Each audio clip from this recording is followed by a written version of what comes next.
Oh, my baby.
Hello, everyone. Hello, and welcome to episode 13 of City of Light and Shadow, which is a Fate French Resistance campaign. And I want to thank you all for being here and being here with us. Thank you all for waiting around for a little bit of our late start because we had a little bit of mad dash.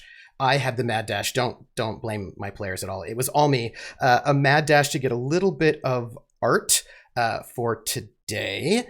We have a sort of a special episode. If you've never seen the show before, this will be a great episode to watch, but perhaps also it'll be different. It'll be different for you. We are doing a different thing because our dearest prince right now is doing a charity stream, and so doing a charity stream. And so we're going to take this opportunity to learn something about our characters that we may not have known about them before, or at least to see them in a slightly different context, which I'm very excited about. So I know we have some new people who've not been able to come and watch us live before yet. So I want to thank everybody who's here watching us live. Thank you. We could not do what we do without you. And those of you who are watching us on YouTube, you know who you are. I've been watching you. Thank you for watching us on YouTube. Thank you for commenting. Thank you for liking the videos. We do this because we love to do something, tell really cool stories and explore characters in really neat ways with you all. And I love all the feedback you've given us. So if you want to support us, the number one thing you can do is what you're doing right now, which is watching. You can also retweet our going live tweet. You can tell people about us so they can come and watch us as well. You can always, if you would like, follow the channel. We have also followed all of our amazing players who we have commands for them. And also, in addition to all of that, you can donate tips or bits if you like. Those tips or bits, we will read out the donation messages once we get to the halftime at the end. You can also, if you so desire, donate to you can join our Patreon, which we have a command for. Oh, you're right. Thank you, Rissa. Rissa, thank you. Give me 1 second and I'll fix it.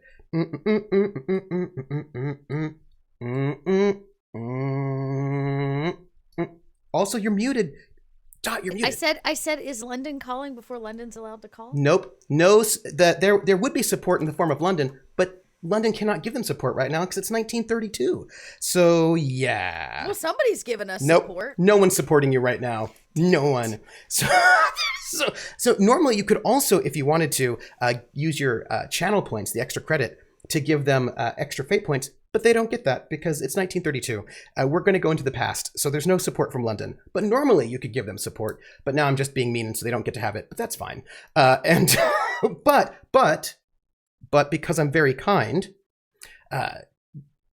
even though they're not in a faction together, so they don't get faction points, they have one left over from last week, and I'm not going to take it away. So that's just sitting there waiting for them. We're welcome. so you're welcome. Wow. You're welcome. Yes, and you can also join our Patreon, which goes to help pay for this amazing cast. Our fourth member of the crew, KP, is not here, but he will be here next week.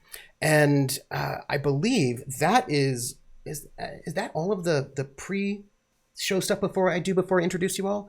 I think so. In which case, let me introduce our players, who are amazing and whom I love and whom I plan to give a nice night out. That's all. That's my plan for tonight. I don't know why they're laughing with skepticism, but weird. So I would like each of our members to introduce themselves, tell us who you are, tell us who you're playing, and then answer this one question for me. Wait, before you answer it, I have to make sure I have my notes ready because I always have to take notes on so I know the answers to these questions so that I can use them against you later, so that I can just remember them as a GM. Oh, you're muted, Tot. You're muted. I'm sorry. I said Trooper, your teacher is showing. Maybe that's true. Your teacher showing to everybody. Is that inappropriate? Should I not? As long as you're not letting your teacher hang out. Yeah. Okay. Yeah. It can't hang out, but it is allowed to show on the occasion. Yeah. So tell us who you are, who you're playing, and if you could answer this question, that would be lovely. We are going to, spoilers, we're going to flash back to 1932. And I think I would like to know, in 1932, what is the thing that is most preoccupying your character's mind? Like when your characters like, what is like forefront on your character's minds at this moment? And I would like to start with the person who makes me laugh, the person who makes me love, the person who makes me Lindy. Laugh, love, Lindy. Craig? Oh, sorry. Oh, yeah, that's what you did there. Oh, it's me. Hi. Yes, hi, I'm Laugh Love Lindy. I will be playing Frieda Engel, up and coming singer.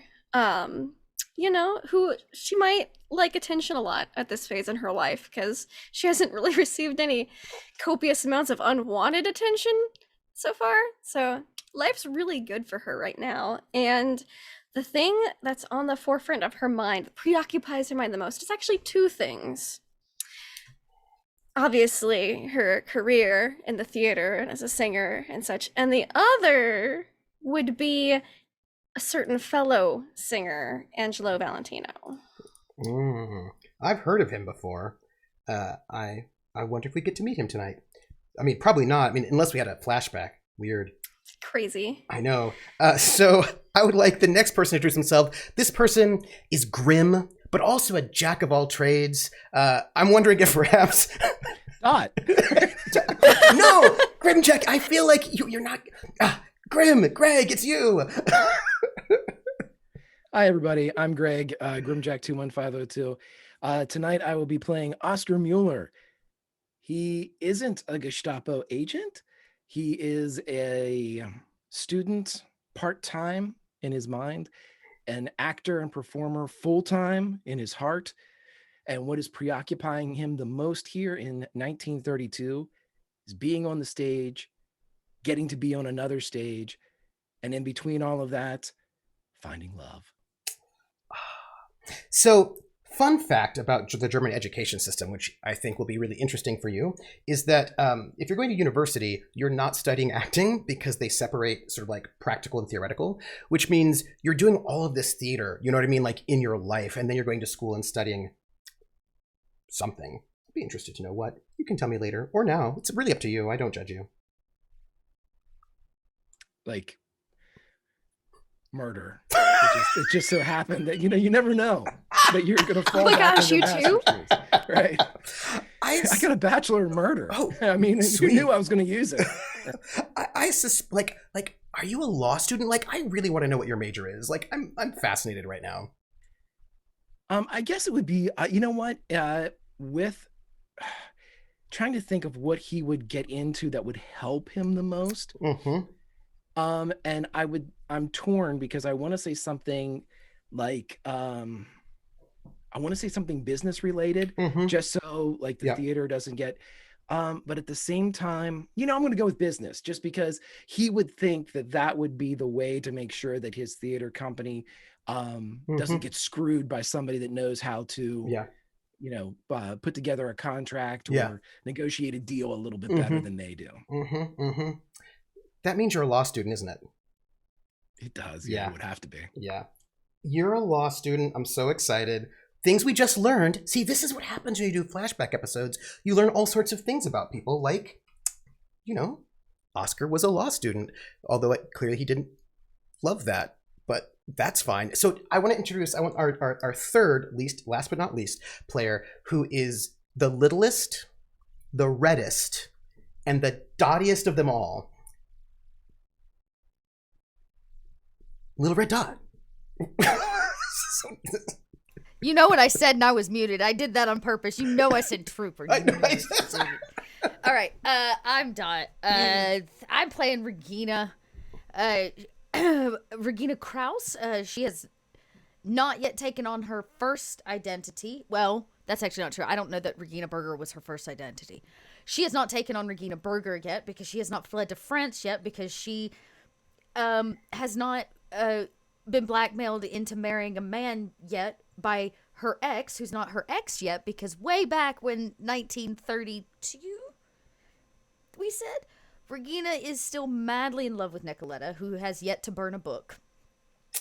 At this point, I imagine that the infatuation level is probably almost unhealthy. And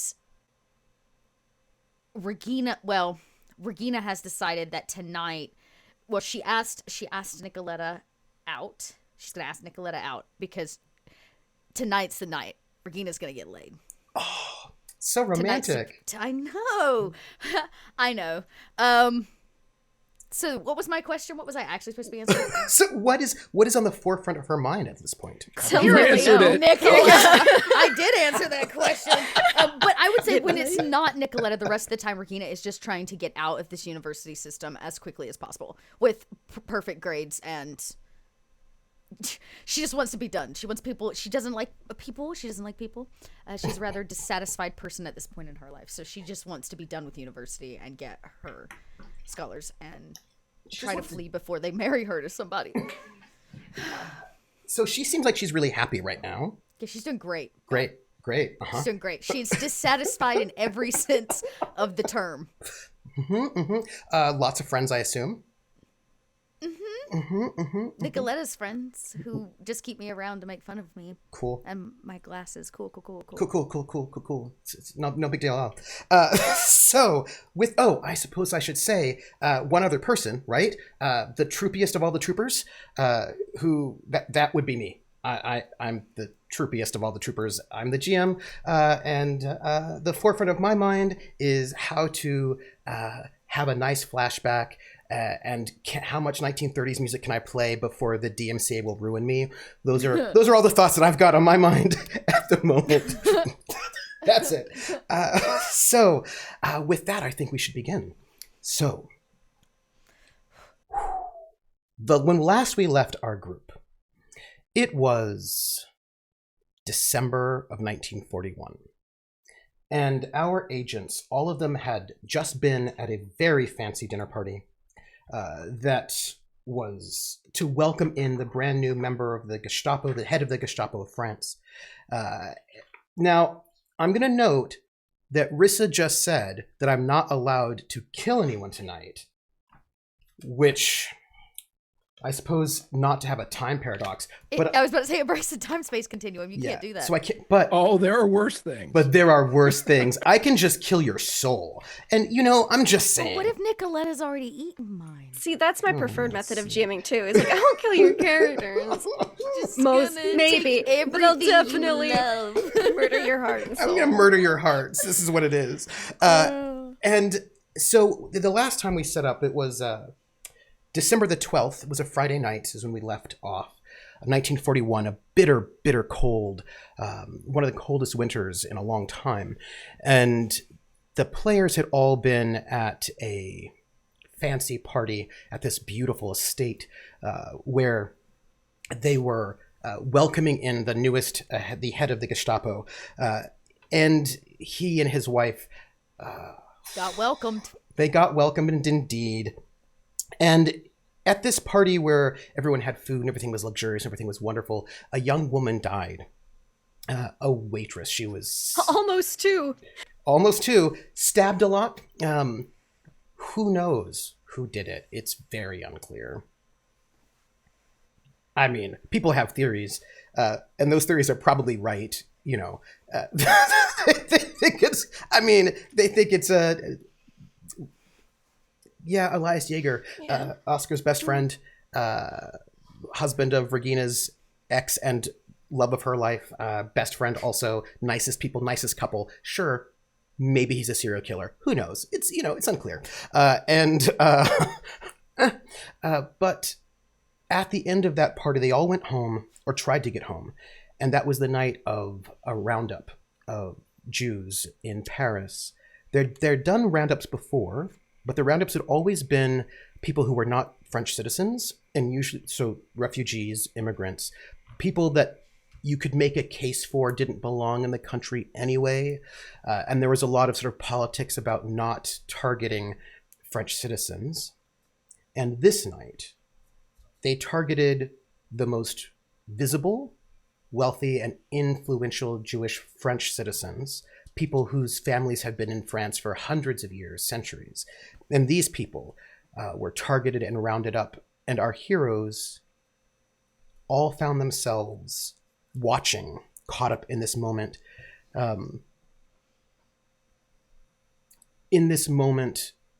of the inability to do anything about it directly in that moment, and thinking about their own space in this. And as we left last night, we had Oscar, who had ripped off the clothes that he was wearing at this party and rubbed himself raw to get the dirt of that evening off of him with snow, icy snow that caused him to bleed. And Regina held him. She was the big spoon, as they both cried, watching people be dragged away. And Frieda, who had been sort of roped into sort of being a party helper, was in this flower truck that they have, driving with Luke. Luke was driving and she was a passenger, but they got stuck behind all the trucks that were being used to round up people for hours. And they sat as they had to watch people be dragged away, and they couldn't do anything about it. Except Luke squeezed Frieda's hand to comfort her and to comfort himself, and she would sing some of her arias to him, to comfort him, and maybe also to herself as they watched. And the prince walked his way home to his brand new apartment as all of this happens. After he'd been told, oh, the Germans will be our allies and they'll help India get freedom from the British occupation and colonialism. And they're good friends and allies of us. And with that memory in his mind, he sees this roundup. And that is the moment Friday night when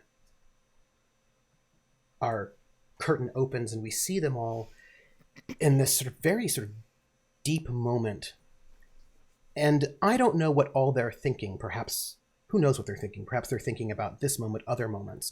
But there are other moments in all these people's lives, different moments. And we sort of fade. We have like we use special like gel lighting on our theatrical lights to sort of indicate that we're having a change of time, because we're going to do theater rather than film. And we do this moment to indicate that we are sort of moving back in time. And I want to take us back 1, 2, 3, 4, 9 years to Berlin. We're in Berlin. It is 1932. And rather than you can imagine the cold snow of the December, 41 melts away into a fine, let's say, May. April, May, we're in spring of 1932. It's beautiful. It is nighttime. It is, let's say, it's kind of early. It's a little bit early in the evening. Let's say 6 or 7 is what we had.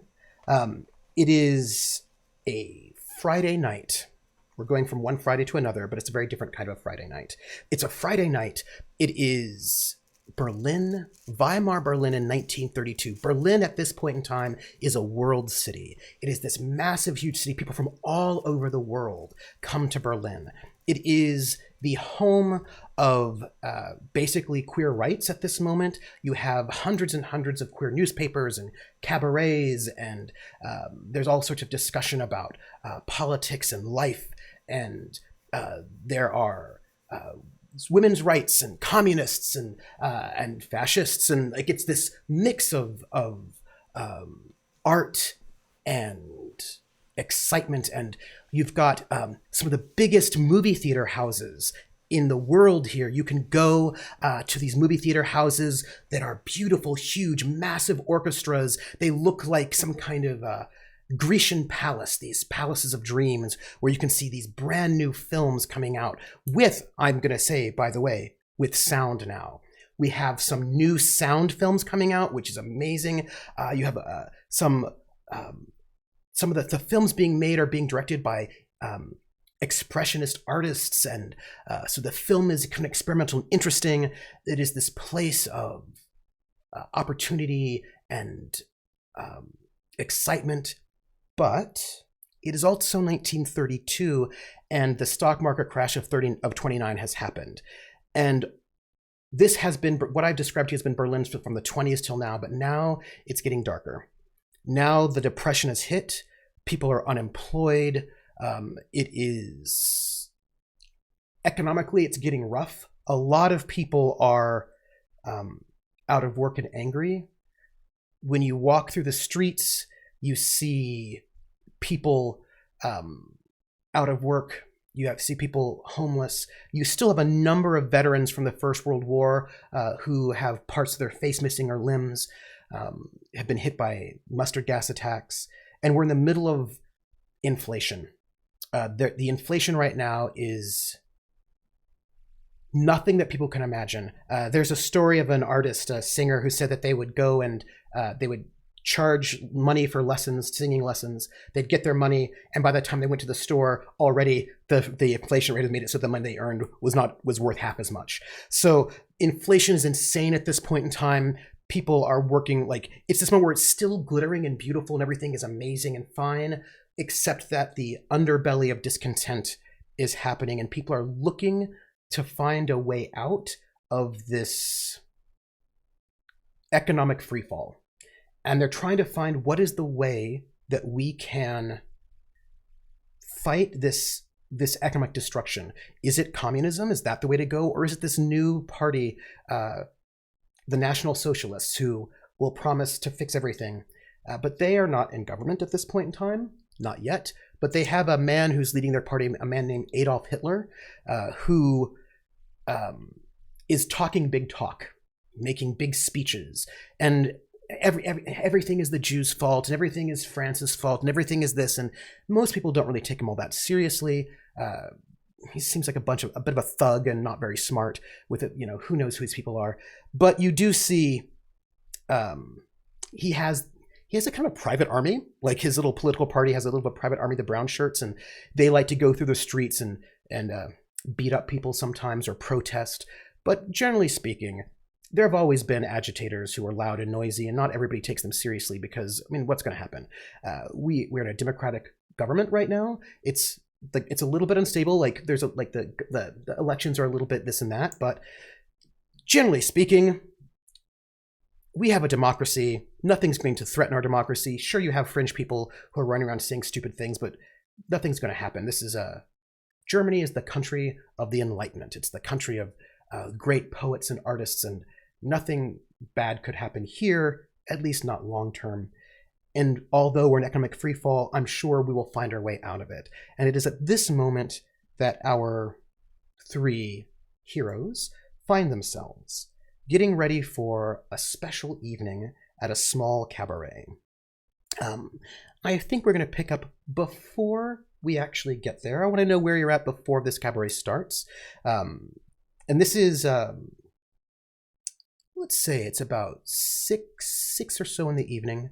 each one of you is somewhere before the show is going to start. The show itself is going to be a little bit later in the evening, but there's a wonderful exhibit of art. Because this is what you would call an artist cabaret. It's one of these very small cabarets where you have art on the walls. Poets would do poetry readings. Artists go and sit and drink their coffee during the day, and they write their poetry, they sketch. And then in the evening, you're going to have some kind of amazing cabaret show, most of which is like it's kind of like a vaudeville or a review. Like a lot of different artists will come in and do pieces. Sometimes people from the audience might come up and do something. It's kind of like a mixed review of different kinds of arts. Often this is very local. This is a very local space. And I will say then, where do we find Frieda? Where are you at this moment around 6 or so in the evening? So it's a Friday night, so that means there's probably something actually going on at the theater. So that means since she has actual plans, that means she's probably not working the theater tonight. How did you get out of for work? once? Well, she knows a few people. She may have pulled some strings. This was supposed to be a really good cabaret, that kind of thing. And I think she works a lot of nights and weekends, like a lot. And so if she asks for one off, I think when that rare occasion happens, I think she'll typically get that night off. I think this is one of those rare occasions. So I think she's actually at home getting ready. She's like got a very small mirror, some makeup that definitely is probably hand-me-downs from people at the theater. Was like, oh, this color doesn't suit me anymore. Oh, this one's out of fashion. And she's like, I'll take that home. And so she's doing her face up and getting ready at home. Getting ready to head out. I'm wondering if you could describe what your home looks like. After all, our audience knows you as Frieda, the Nightingale of Berlin. You are the daughter of Berlin. You are one of the most famous opera singers in 1941. People love you, and you are heard regularly on German radio singing opera. Can you tell us what your house looks like at this moment? Where are you? So her house is on the outskirts of Berlin. It's in the slums. It's a very, very small house. One of those tiny, her parents, they were able to barely afford a 2-bedroom. But that's all there is to it. There's like tiny bathroom, tiny bedroom number 1 that has enough room for a bed and a side table. Bedroom number 2, bed and a side table. And then, the living room, kitchen, dining room, which is all pretty much one room. So it's very small, but it's clean. It's been well taken care of, if not maintained. It's probably a little drafty, especially because, the Depression. So it's a little bit drafty, but that's what newspaper is for. You just shove some newspaper in those holes in the wall. You're good. That's insulation right there.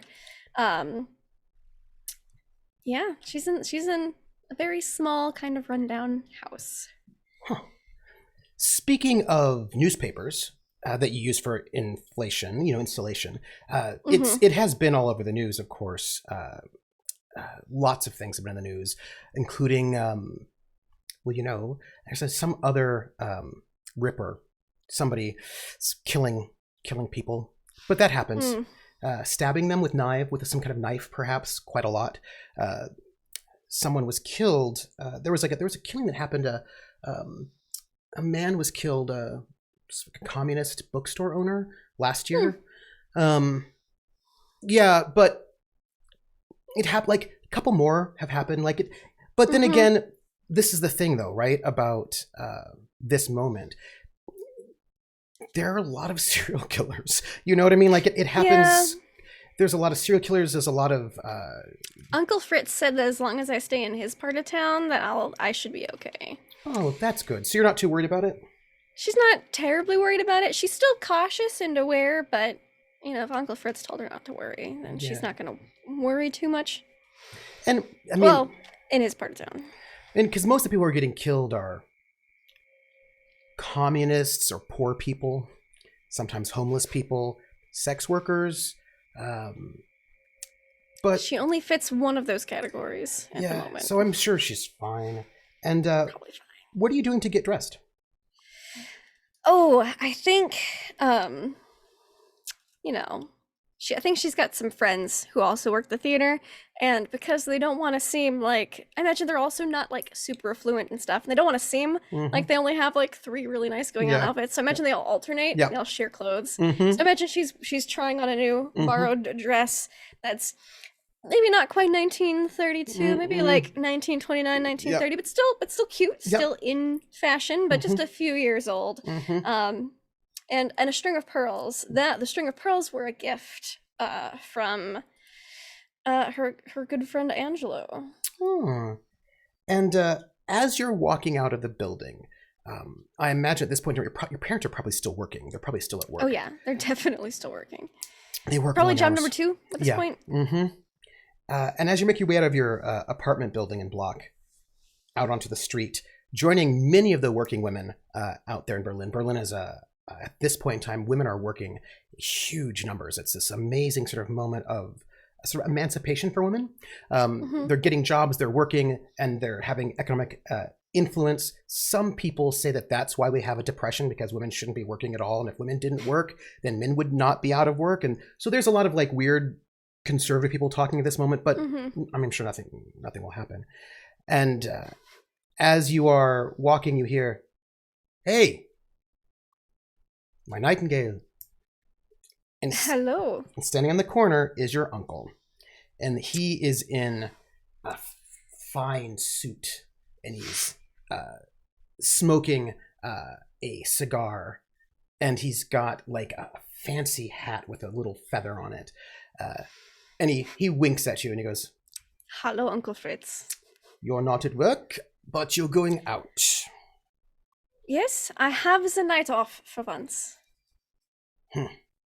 Takes out a small coin, flips it in the air, catches it, looks up and down the street a little bit, and you see somebody walking down the street, like a couple, and they're approaching you both, and they notice your uncle, and they cross the street.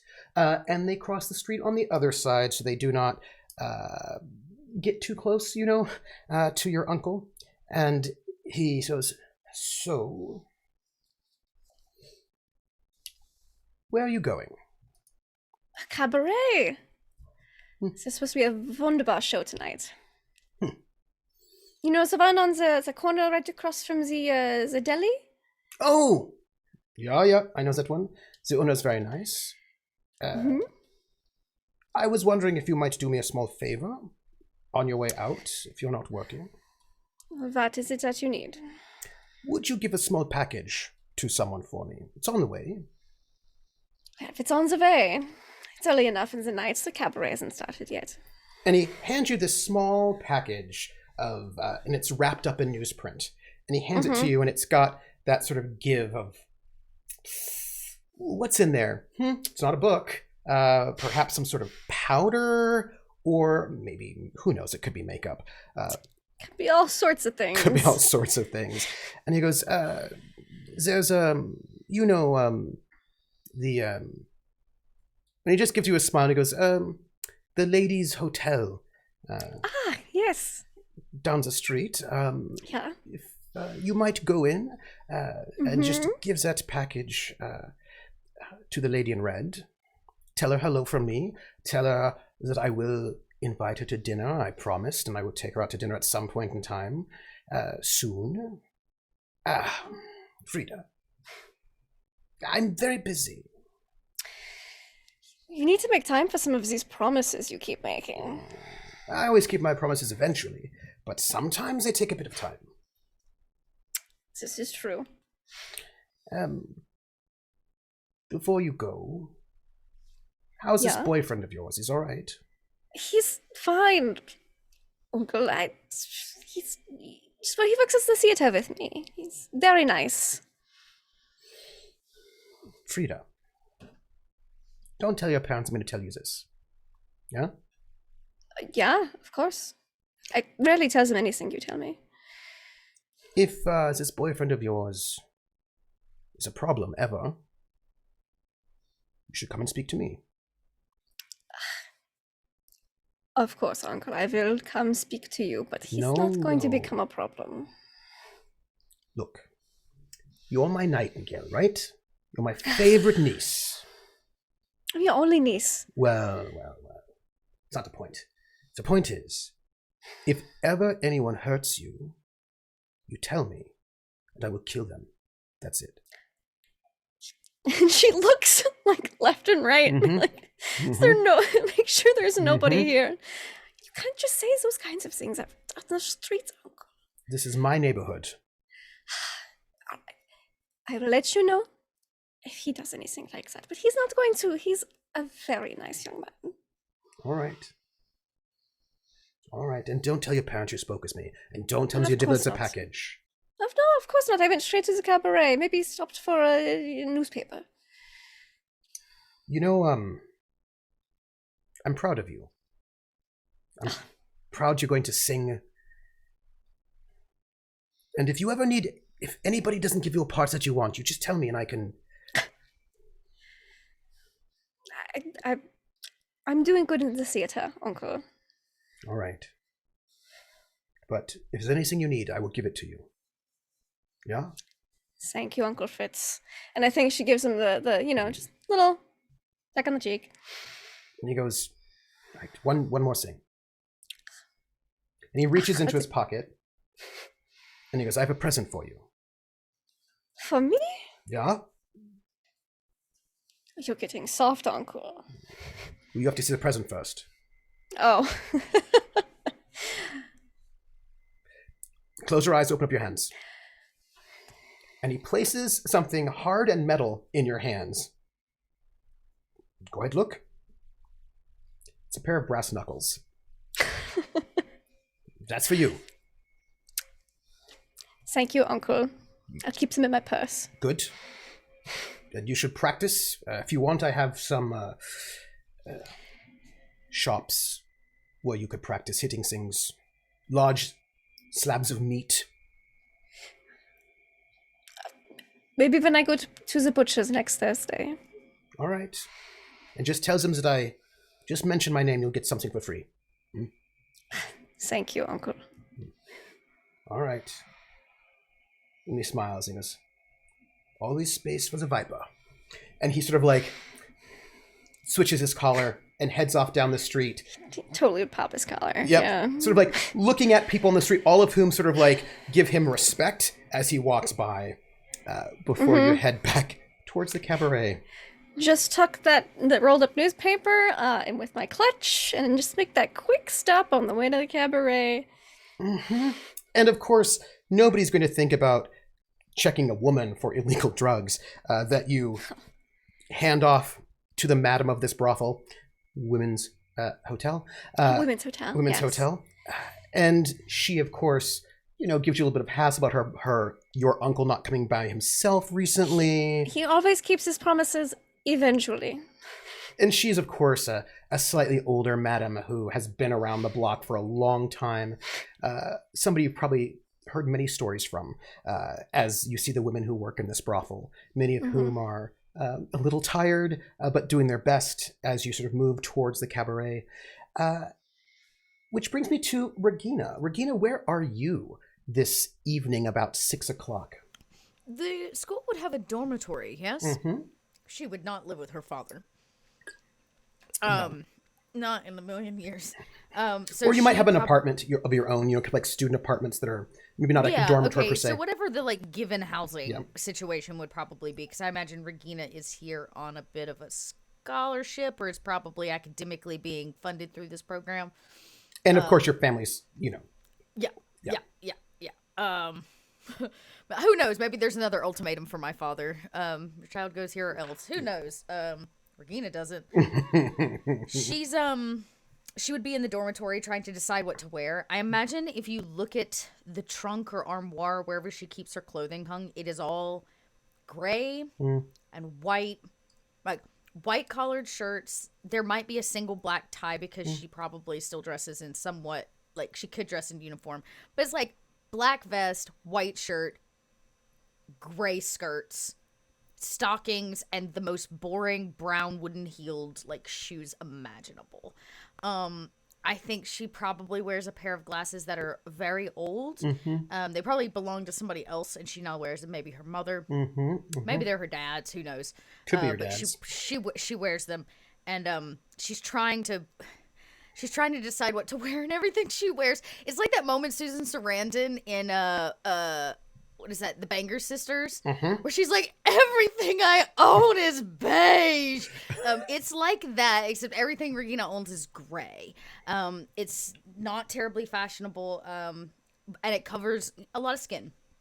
But she puts on, I think, what she thinks looks very nice, which the average person would not wear to a library. And she's out for a date, so I think maybe because Regina at this point is still a hopeless romantic and hasn't had her soul crushed, she probably stops by a flower cart on the way, because you said it's May, so it's spring. Yes. And she gets like not a lot of flowers, but like one flower. She gets one flower. I don't know what kind of flower would be in season in Germany in May. Chat, help a girl. Probably irises, maybe. Right? I was wondering. I don't know if iris is iris a German flower. They call them something That's else. actually Though. Dot's favorite flower. Really? Yeah, they call them something else in German. There's another name for them, but I believe. Okay, perfect. Yeah. Then we'll say it's an iris. I love that. And Regina heads off. I mean, like, she doesn't talk to anybody. She makes no eye contact whatsoever. She does everything in her power to be unnoticed, in every sense of the word, I think. And for whatever reason, Regina has thought it is a good idea to ask Nicoletta on a date to this cabaret that I'm sure she heard about. Like, Regina probably eavesdropped on a conversation and heard about it, is probably how she got the information, because she does that a lot. And there is it's really exciting. It's an opening night for a new show. There's going to be new pieces there. Oscar, I think you've met him once or twice. You've certainly seen him at some parties. Who was the one from Midsummer? Yes, he was. Midsommar. That's right. He was in Midsummer Night's Dream. He was Puck. You remember him? Yeah. Good-looking fellow. He is actually tulips. Some tulips, right? Yeah. Okay, a tulip would work. He's going to be emceeing actually this cabaret show, so that's really cool. That's like a big deal for him to like do the MC for all that business. So that's pretty exciting. I don't know if you heard this or not, but I don't know what you've heard, what kind of gossip you've heard, but there's going to be a special sort of exhibit, as it were, right? Because like they're actually bringing in instead of just regular local artists, they're going to have some art by this woman named Hannah Hoch, including a couple new pieces, and she might actually even be there. That's what I heard. She's like a big deal artist, but kind of like a bohemian sort. I don't know if you heard about that, but they think she's going to be there tonight. That's what I heard. Okay. I don't know if Regina's studies would have brought her into the fore. I imagine that the artists that Regina knows are not that what we can study.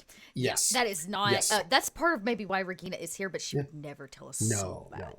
She would never tell us so. How embarrassing. Oof.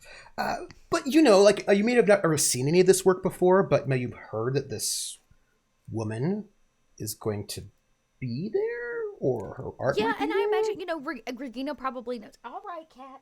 Regina probably knows that it's goodness, that it's a queer space, or at least a place where she can take her girlfriend, who she's very closeted with, to a place where they could maybe not be so closeted. Like Regina thinks like maybe that's a good idea. I'm just gonna go be around other people who aren't closeted. It's going to be great. It's going to work out great. I'm sure it'll be fine. I think it's going to be like a really nice romantic evening with you and Regina, with you and Nicoletta. I'm sure it'll be the best because I'm a very nice GM, and so yeah. So as you're walking, I'm going to ask you a question. So this cabaret is in the Kurfürstendamm, or the Kudamm, they call it. So it's this neighborhood in Berlin, and it's the entertainment neighborhood. It's the cabaret neighborhood. It's where all the theaters and cabarets are. It is like the nightlife neighborhood, but it's kind of the funky nightlife neighborhood, and all of the queer bars are here, and like everything, right? Everything is there at this moment, and it is not the staid sort of places that you might be. It is, and as you're walking towards this cabaret, you see life, right? Not like in your university, but you see, gosh, people protesting, people laughing. You see people in drag walking down the street holding hands and laughing. You see advertising, like, I'm going to tell you this, you see like flashing neon lights, like big, like footlights for the biggest shows, like all of these major houses, right? And as you're sort of moving down, you're seeing sort of posters everywhere for the newest films, sort of artists and galleries. It is such an alive space, right? Like not like your libraries at all, but full of, like, there are cars on the street going which way. Still, of course, some horses being drawn in carriages, but you can hear music coming from Victrolas. You can hear it is perhaps a bit dizzying. Just so many lights, so many people, so much noise. It's the biggest city. It's wild. And also you see some prostitutes on the corner of all genders. You see some people who are starving, but it's this sort of wild moment. And I wonder, what is Regina thinking as she's moving into this particular very, very big, loud, noisy, bohemian space? Oh, I think she's completely uncomfortable. She's trying to like keep her head down. She doesn't make eye contact. She tries not to notice anyone in hopes that nobody will notice her. I think there's a high level of uncomfortability outside of an uncontrolled space. And you like some anxiety. Yeah, a little anxiety. Some anxiety. And of course, you also see like women going home from work, right? And department stores. That's a new thing. There are these massive department stores now, right? Like, yeah. Oh, you know what? We'll do something fun because I love that idea. Yep. Regina's walking and she stops. She sees a hat. She sees this hat in the window and she thinks it's like totally chic. And team hat. And she stops on the way to the date and decides to buy it. Now, Regina never spends money. Definitely not on herself. So this is a thing. This is like a big thing for Regina to buy herself something. Is it the hat you're currently wearing? Yeah, we'll say it's the hat I'm wearing. I noticed something about that hat that you're currently wearing. It has a little bit of color to it. It does. It does. I imagine Regina goes in for a gray one and maybe the shop lady is like, you could do this one. Go with this one. It's not too loud. It's not too loud, right? But the shop... it's not technically red. It's not technically not red. Technically. But the shopkeeper, this woman who, I don't know what you think, she's pretty glamorous, right? Because she's if you work at one of these department stores, right? You're kind of glamorous, the people who work there. And she's got her hair in this beautiful sort of Marcel wave, and she's sort of tall and statuesque. And she's wearing a nice sort of chic 1930s sort of women's suit. And she's sort of like tall and angular, and she's got that perfume that you can smell. And of course, when you walk in, she looks at you and she smiles. And she's like, "Are you here for?" She puts a spritz of perfume on you. I just want the hat in the window. I wave it away with the flowers. I just want the hat in the window. Oh, which one? Come with me. And she says, just that one right there. I just want that one. Oh. For your complexion and your beautiful, delicate features, that hat will not show you up to the best. One moment. And she bypasses this sort of gray hat that probably is less exciting. And she picks out this very nice kind of cloche hat and kind of a burgundy with a black band. And she says, "This hat will frame your beautiful features perfectly." She hands it to you. No. And then she just puts it on your head. And she's like, pardon me, and she adjusts it. That is beautiful. Look, look. And she Okay. takes you to a mirror. Look. It's dashing. It is. It's a bit much, No, don't you think? no, not at all. Also, if I might say, I think, have you thought about doing something a little bit different with your makeup? No. Yes. Come with me. And she No, takes your hand. really. Come with me. And she pulls you to the makeup counter. Oh God, Regina's like, I'm gonna be late for a date. Ooh. Well, in that case, you must certainly. I even must dressed up, Regina says. She looks at you. And she assesses you. She kind of steps back and she looks you up and down to assess your style, right? And she says, it's not bad. Could be bolder, but here. Wait.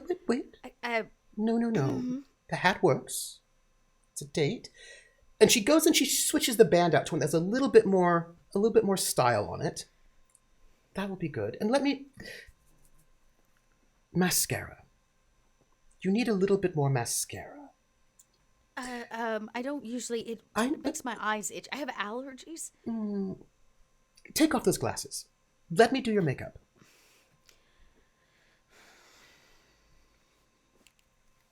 Oh, you have beautiful eyes.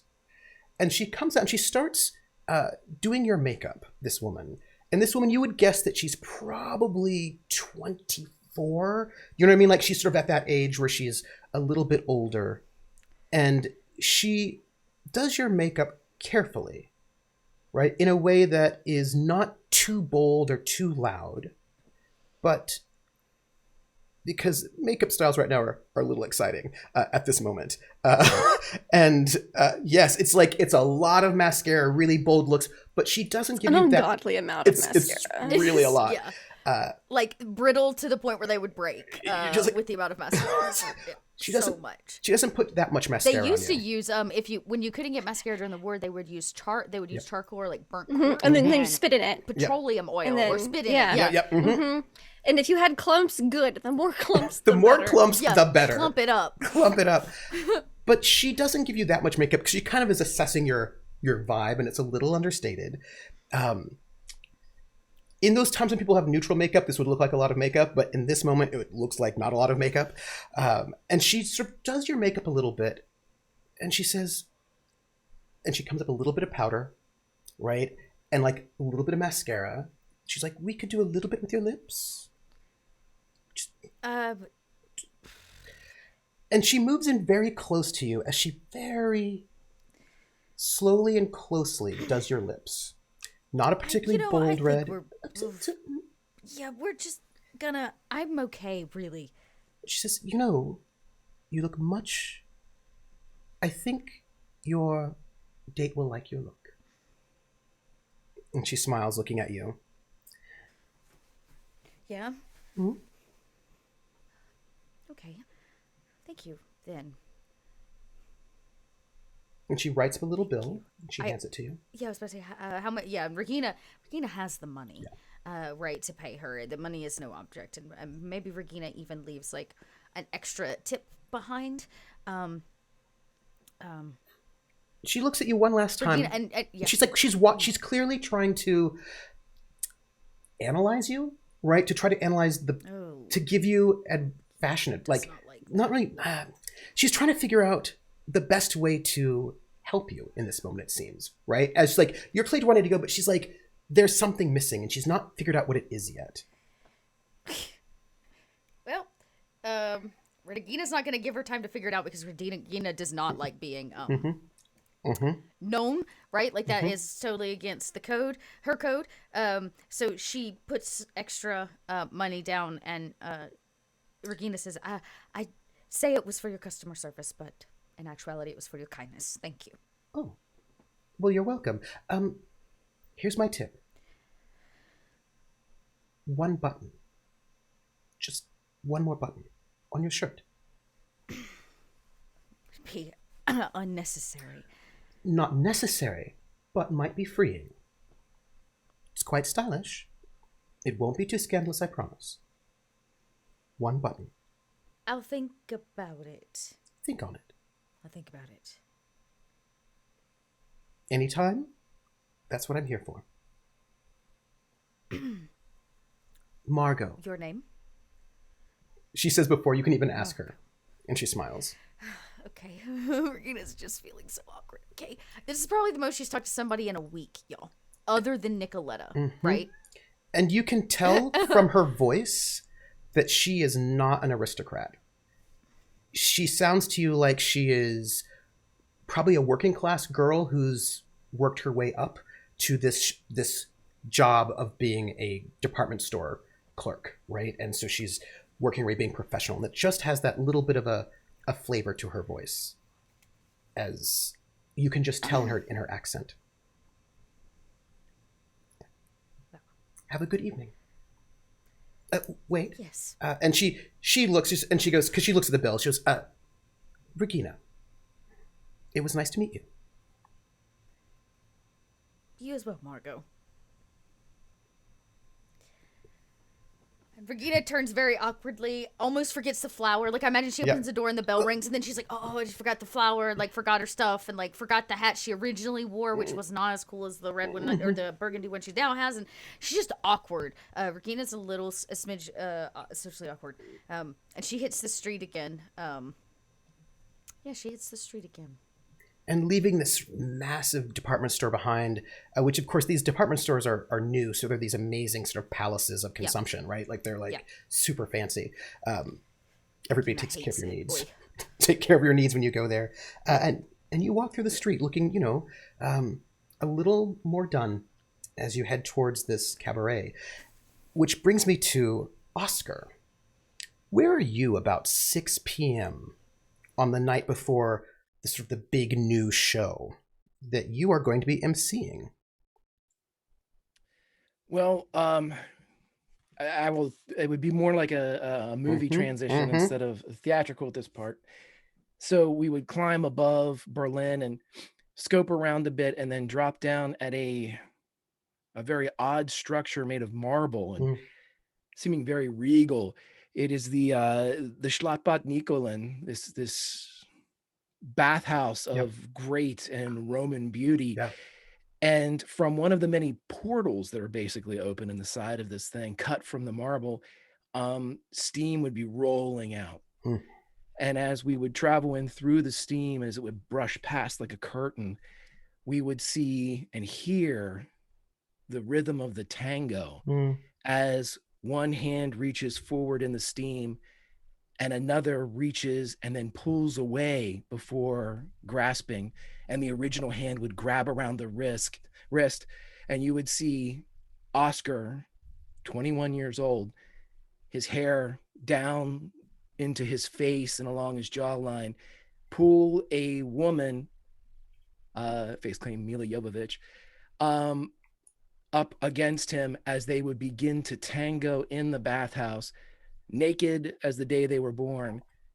And a moment later, a young Melchior would join them as the three of them tango through this space.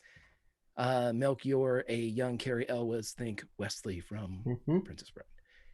And they would back and forth as they would move, completely independent of, unfettered, if you will. There is no, this is the dance and this is a performance, but it is also among the closest of friends. This is among lovers, of which they all are, among those that share every secret, and only then can they share this kind of dance. And so here in the place where Melchior works and is able to get them in, they are able to sneak a shower this Friday in the grand, almost gymnasium spouts of this place. Because at this point, everybody's already doing what they need to do, and the place is virtually empty. But it is this time that the three dance. And I love our psychic connection. I was like, Mel's going to be here. And I was like, I love you, Greg. And it is this beautiful sort of moment where you can hear like the sounds of steam and water, that sort of beautifulness. And I can imagine there's probably like like an actual tango being played off of a Victrola right off in the corner as you're dancing to there, all three of you. And Mel has a moment of hesitation. There's like one thing that sort of like breaks the dance from it, like there's like a bit of a stutter in his step, as you can see a bit of concern, a little cloud hit his face. Our young Then, Mel. as soon as there was a stutter in his step, Oscar would literally smack his ass. On the beat, my friend. I'm just wondering about and he gets back on the beat, and he goes, "You looked at me last night in rehearsal. I wasn't mouthing the words, right?" Of course you were. You are always mouthing the words. That's what I love about it. I'm working on it. The director doesn't love it, but I personally hold it close to my heart. Tonight, I won't mouth the words when other people are speaking. Do you hate me? Is this why you No! are going to stop mouthing the words? And he puts his fingers on your lips, and he gives you a peck on both cheeks. And he goes, "No. Anyway, I'm here for the singing anyway." But that is not my department. I'm sure that the songs will flow from the space, and that the mouthing of words will be art in and of itself. I was thinking, and he sort of smiles at the woman over there that's next to you, that's dancing with you both.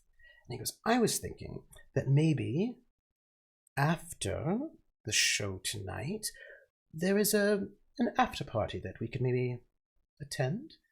If," and he looks over at her, "if Greta doesn't mess up her opera song tonight." And she's like, "I'm not an opera singer, but I can do it." And Mel kind of rolls his eyebrows, because it's a satire piece that is like done to an opera aria, but she's a cabaret singer, not an opera singer, and it's been a little bit iffy so far in rehearsals.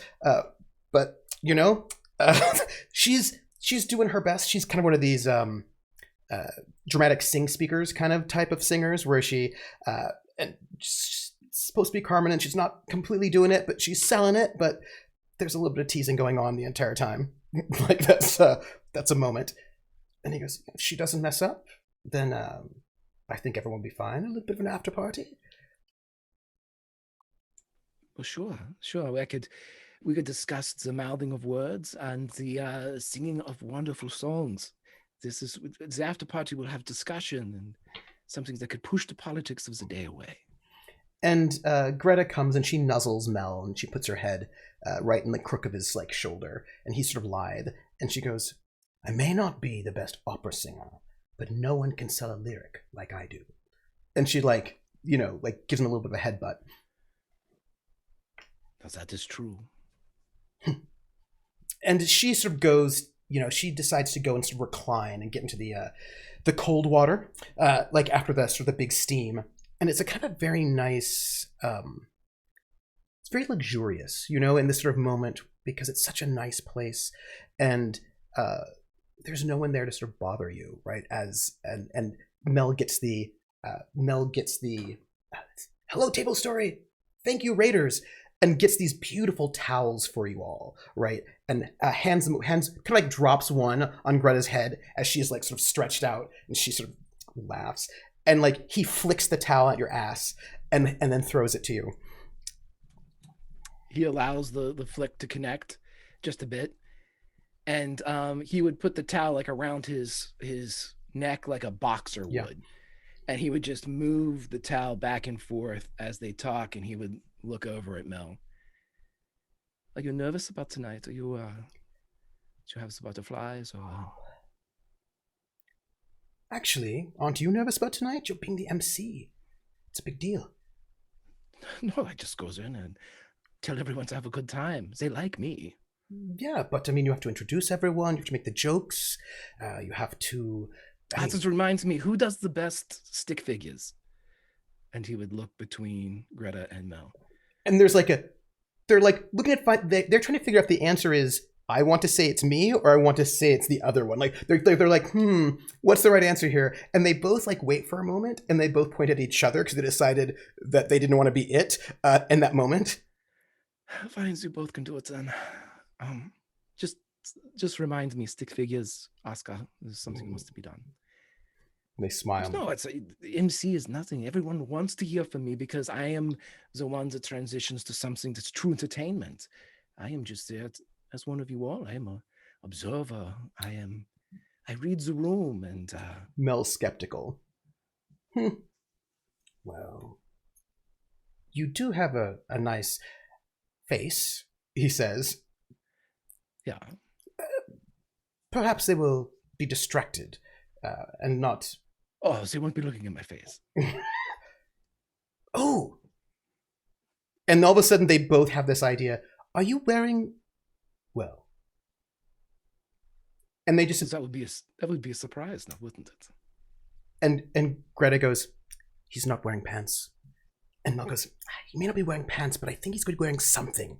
But not a lot of something. And Greta's like, I spoke to the costumer. She wouldn't say. And I was like, I know, me too. And they're like, you're always so secretive. It's part of the fancy, the mystique of the stage. You don't want me to ruin all of this. You don't skip to the end of a play. Or you do, because you need to know what words to mouth. And he looks at you, and he just gives you this kind of like big hug, and he whispers in your ear, don't be nervous about tonight. You'll be excellent. Everyone will love you. I mean, everyone already does love you, but you'll be very good. And he would pull back enough to meet his gaze and then close his eyes and kiss him and then whisper into his ear, you know me too well. I guess there are spoilers. And Mel sort of smiles and goes, you know what? I know you well because you and me, we're going to be together on the stage forever. When we're old men, we'll still be dancing. Yeah. I mean, I will never really get that old looking. I'll always look young, no matter how old I am. You'll never really be dancing because the thing that you'll do is just move. Oh, okay, I see. It's fine. I'll be there to... You know what? I'm very excited to meet you when you're 80 years old and you can't talk so much because it'll be embarrassing for you. And he just sort of... Awful thing to say. Oh, don't worry, I'll take care of you. Because, I mean... I don't know what I hate worse, that I can't talk or that I'm 80. This dream that you have. Well, I mean, you are 2 years older than I am, which makes you very old indeed. I mean, I'd be so embarrassed to be your age right now. And yet everyone thinks that we're the same age. Oh. At some point, it's as if you are going to go past me, and then I will be the young one. And then Greta's like, boys. Sad for you. Boys, we have to get to the theater. Come on. Put on your pants. And she, not wearing any pants at all, just takes her towel, throws it over her shoulder, and sort of heads off towards the showers.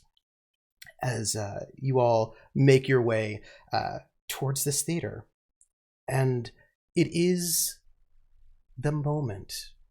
The theater's there. It's small, a very tiny little cabaret where it's not one of the big houses. It's one of the smaller ones.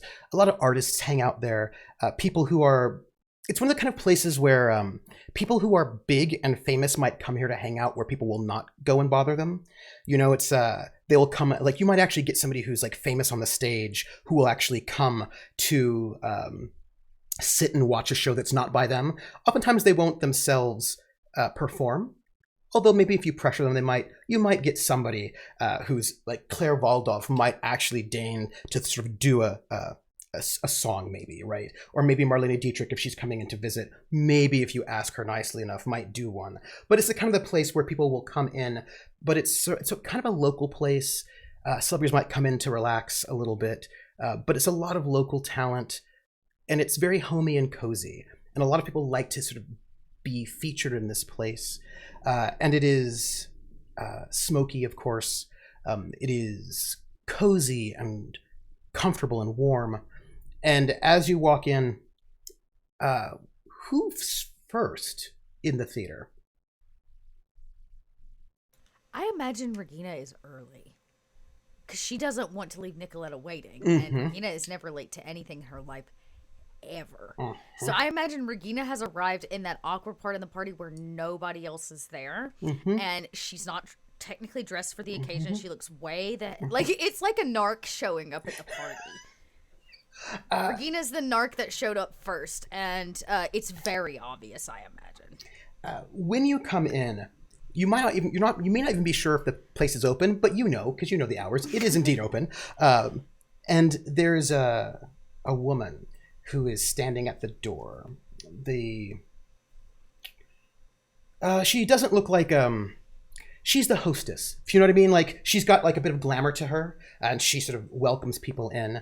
But when you open the door, like it's one of the things, you open the doors like two sets of doors, right? There's like a first door and like a little small kind of that has a technical term. Yeah, it's like a sound barrier. That's why they build theaters that way, yes, so that you don't get sound leak when you open doors. Yeah. So this little sound barrier, but also it means that there's a way to there's a little. When you open that first door, right, there's that little sound barrier. And the hostess is on the other side of the door. She's there, and she's leaning up against the wall. The door that would take you inside is closed. And she is about like 6'2", very, very tall, broad shoulders. She's got a sort of, her hair is like it's long. It's sort of long and sort of down in a very kind of dramatic way. She's got an Adam's apple and very broad shouldered, and she smiles at you, and she's got her cigarette in a big, long, thin cigarette holder. Is it still locked, the door, or is it like open? The door into the club is closed, and she's in front of the door. Is it glass? Mm-mm. You cannot see inside the club from here, from this sound barrier moment. I have come for the cabaret. She smiles at you, and she goes, "Oh, I see. You've come for the cabaret. Well, come in." And she looks you up and down. She sees the flower. Am I late? No. You're early. I'm Dora. And she seems to be waiting for something.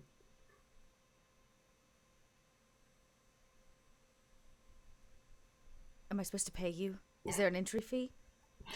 No. Do you have... And she's looking at you, trying to figure out how to say this. Oh, this poor woman. Do you have an invitation? Date? I do. I'm meeting someone. All right. Who are you meeting? She says, and she kind of like leans down a little bit. A woman, my friend. She should be here soon. She smiles. If she's not already here. I see. Well then, and she clicks a button, and then she can open the door and let you in. There are not many people Regina here. Regina makes a note. Always have a +1. She has not put together that it's because she Yes. figured out she was gay. Yes. So Regina's like, okay, always show up with a +1, right?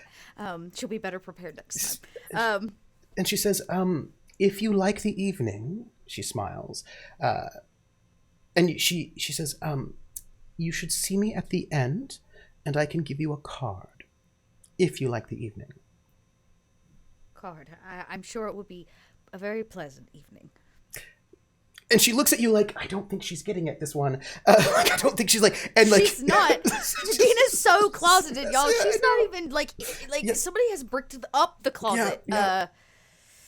But Regina, she's like trying to tell you. I appreciate that, but I'm not a performer myself. No. See me at the end of the evening. And she just pats your shoulder, and she goes, also, honey, if you need help with your makeup, it's very good, but it could be a little thicker and heavier. It's a little understated. Your mascara is so light. Fine.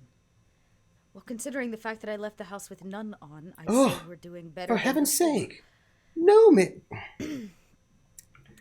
dearest. Dearest, dearest. Oh, wait. Unless.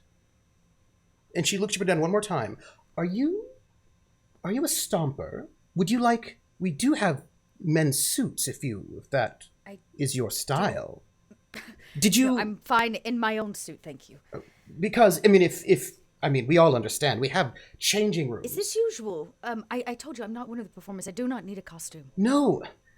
Oh, my honey. And she takes her hands, which are, and she just come with me. And she leads you in to the bar and she says, have a seat. And she goes back behind the bar and she makes this sort of she gives you a very small beer. She says, all right, so I have to be out there soon because we have to make sure the right guests come in and the wrong guests don't, or at least that there's a warning. So some people, oh, you're so young. Some people are not able to dress the way they want to on their way here, and so when they get here, they change their dress. You're not wearing you don't have a bag with you, but we do have a wide variety of things. If you feel more comfortable, and if you said you didn't wear makeup, if you felt more comfortable with different clothes, we have them for you. No, I spent quite a long time picking this out. I'm very satisfied with it, thank you. All right. It looks lovely. I know quite a lot of women who would find that delicious. I appreciate the candor, but that's not why I'm here. I mean, it's not entirely. Just one woman is fine, thank you. Well, at a time. Although, whatever you like. You've never been here before, of course. Listen, don't drink too much. Don't drink too fast. But we have some wonderful new art on the walls for you to see. We have a little corner over there where poets like to write all of their things that they do. And we're going to have lots of guests. It's going to be a very lovely evening. And if you need anything, you should come and speak to Dora. Thank you, Dora. And she just gives you one more look like, it's so clear that she just wants to mother hen you, but she just can't right now. Regina's very not sure why she needs to change. She's like, what's wrong with my outfit? Yeah. It's my nicest shirt and vest. Yes, yeah. She's like, right? And she's yes. like, I'm wearing a new hat. I pin curled my hair last night. Dear, whoever your date is lucky to have you, but watch out. You should. There are some. There are some ladies here who might like you quite a lot. Somebody might steal your heart away from your girlfriend. Is all I'm saying. Might be me. I doubt that. Oh, you don't know. Mm-mm-mm. And she says, and she kind of boops you on the nose. As charming as you are, I'm spoken for. We'll see. The cabaret, anything can happen. And she walks over towards the door. And when you notice her walk, there's actually a red light above the door, like a warning light, like a caution light, like one of those bulbous, you know what you're talking about? Yeah, like an industrial light. Yeah, and it's off. It's not. Yeah, it's off. It's off. Yeah. But there's a little light up there, and she head backs through the door. And as she walks through, our next person walks in. Wait. Can I? As soon as she's gone and Regina's left alone. Yes. I'd like to make a roll. Please do. I would like to. This is the first time Regina's been alone. People aren't looking straight through her. This space is empty. Yes. Yes. Okay. There are probably people backstage. You know what I mean? People around, but but this is the moment where Regina excels. So Yeah. she chugs this beer because, whatever. It's gonna be a long night. And Regina would like to roll. How do I want to do this? So she notices. Regina notices weird things like this light above the door. What else? Is there another exit out of this place? It looks like it. Or It's is there not. It's okay. Let me say this about the other exit. No, except there's a kind of a weird curtain. Architecturally, I bet there's a door behind that curtain, right? It's this really beautiful space, but there's these little details that seem like if you were paying attention, oh, this place might be a little bit different than you think it is. Okay. Can I roll? I don't know what to roll. That'd be for academics, this. I think, if you're looking about. Trying to figure out the layout of this place, Regina always has a freaking plan. Some things never change, y'all. And for Regina right now, this is definitely Sounds like an information. You're trying to discover some info. yeah. Or just set up maybe a setup. Sure. Either one. Versus success later if I gotta get the hell out of here. Okay, let's just see. First roll of the night. Great. That is excellent. It is great. When you're posing this space, you're like, okay, I'm sure you've been to opera, you've been to theaters before. There's the stage. You can tell there's probably it's not a very big stage. It's probably like a backstage area. You're like, okay, there's like the coat check. That's interesting. There's that light that I don't really see in places. That's interesting. And then, okay, that looks like a backstage door. Like there's the piano, and you're like, coat closet. And you can see like there's like somebody's like cleaning up a little bit here or there, and you're like, okay, but that there's a curtain at a space that doesn't make any sense. Like, and it's like it's not like a wide curtain, and you're like, there's probably a door back there. If you peek, there is. Like, there's a door. Yeah, Regina does. She kind of puts the glass down if there's nobody around. She'll look. Regina's still curious enough to do it on the open. And if you notice, the way it's set up is that if somebody's coming in, you could probably get out that door without being seen until they come fully into the club. You don't know where the door goes, but there is a door that goes somewhere, but it doesn't look like it goes backstage from just where it's placed. Wait, I walked in off the street. What's next door? Next door, there is a, it's like a, I don't want to use the word hotel. Hotels is a word I could use, but it is, it's not like a big fancy hotel. It's like it's not a hostel. No, it's not a hostel. It's like a hotel that maybe you would use if you were going to for like a month. Do you know what I mean? It's like not a... Yeah, like an extended stay. It's an extended stay. Yes. It's an extended stay hotel that is pretty discreet, right? But if you're thinking about it, you're like, that door probably leads to that hotel, right? Like if you needed to, you could get from this club through that door to that hotel if you're thinking about it in terms of the architecture. Yep. Okay, that's all Regina needs to know. She goes back to the bar. Look, there ain't nobody around, right? Somebody in the corner. Her beer. Yeah, I like reach over and refill my beer for free. Actually, yeah, Regina would drink beer. I think she'd drink beer. She'll drink wine when Nicoletta gets here because that would be Nicoletta's preference. Next question. Behind the bar, like Regina's beginning to get the idea that maybe she underestimated what she actually needed for this night. Last thing, I'm guessing there's like behind the bar a cigarette case. Oh yeah. She looks so cool at the door smoking a cigarette. Everybody, but Regina does not right now at this moment smoke, and so I think she's gonna pocket the cigarette case for later. And I imagine matches, not a lighter of some kind. Little matchbook, right, with the name of the club on it. Like maybe Regina has to play it cool. You know what I mean? She may have to play it cool, and so I guess she's gonna. Oh, then Regina's gonna. This is who she is. She's such a hopeless romantic. She's got to find the perfect table. Ugh. So she's gonna go and sit at every table until she gets the right sight line. Right. She'll replace whatever flower is on the table with the one she brought, like in the little vase or whatever. I imagine they've got up for this cabaret, if they even have those. And she'll wait until she finds the perfect one, and she's there early so she can claim it. Yeah. And I think it would be Frieda coming in next. Yeah. Yeah, sure. She probably would have been first, but she had to make that delivery on the way. Yeah. So yeah. And then there was a cute cat. Oh, she had to pet Dog the cat. Oh, I got kitty. You know. With the meows. And when you come into this little sound barrier, which is actually also does double duty, Lady Dora sees you and she goes, Frieda. Hello, Dora. How are you? A little early? Are you here to go and see Oscar and all them? Oh, yeah, I'm just here to have a good time tonight. Angelo has not arrived just yet, but... he always is fashionably late. He is. So, do you need anything from me? She says as she goes to press the button that will unlock the door so you can get in. It's like there's a little button that's... like there's like two little buttons down there that are fairly discreet. One will open the door, get it unlocked, right? So you can open the door. Do you need anything at all? Nothing other than usual. So,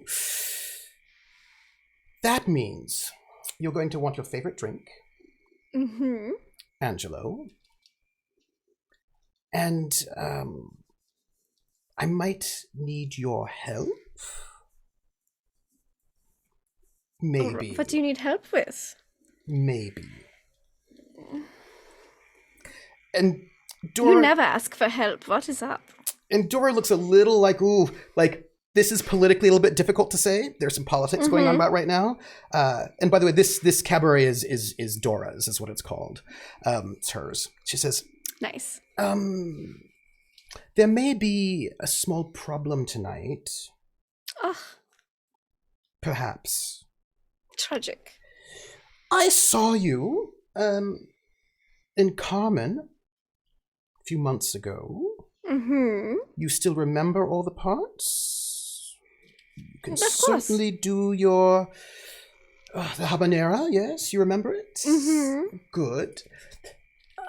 Once I learn a piece, I never forget it. You have a very good memory. So I'm going to... it's really... I wouldn't worry about it. Nothing, I'm sure, will happen.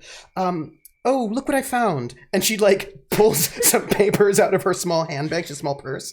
She goes, I just happened to find some lyrics that are not the ones from the opera, different lyrics.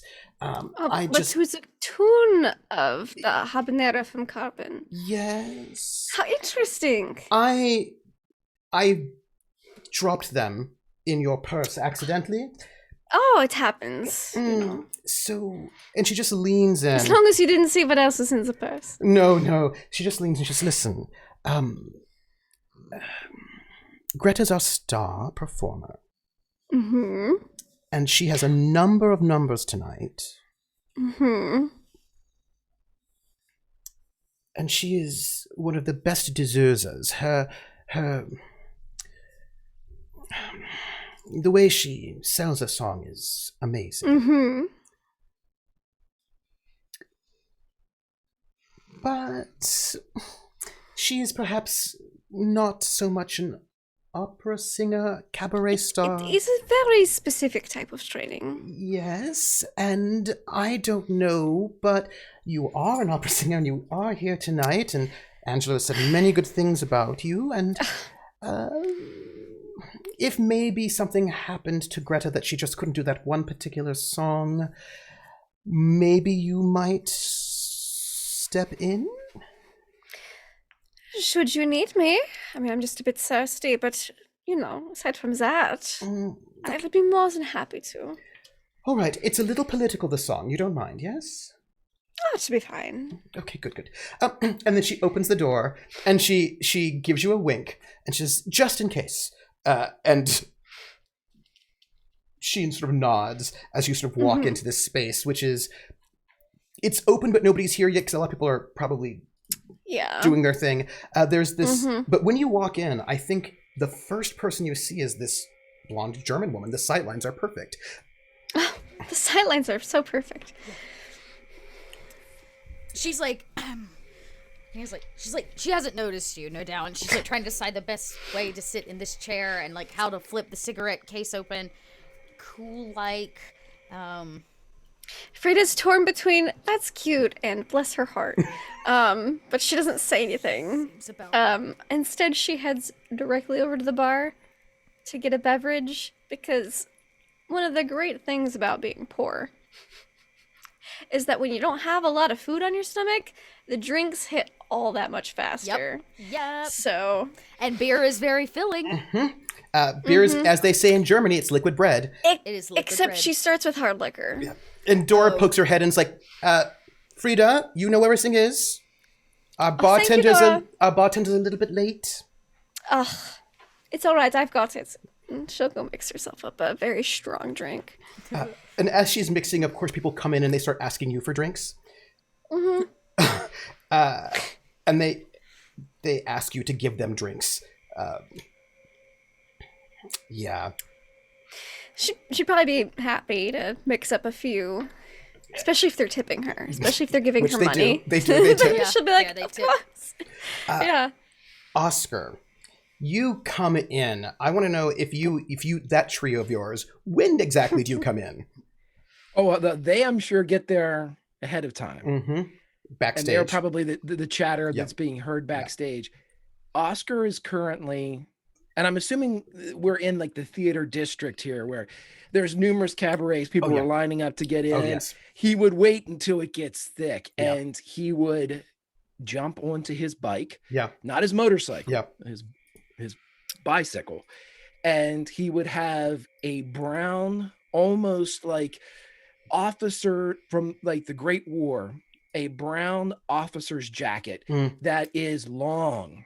It's buttoned in the top, extends long like a trench coat, but it has that kind of that front quarter panel that's cut open. Probably just leather. enough.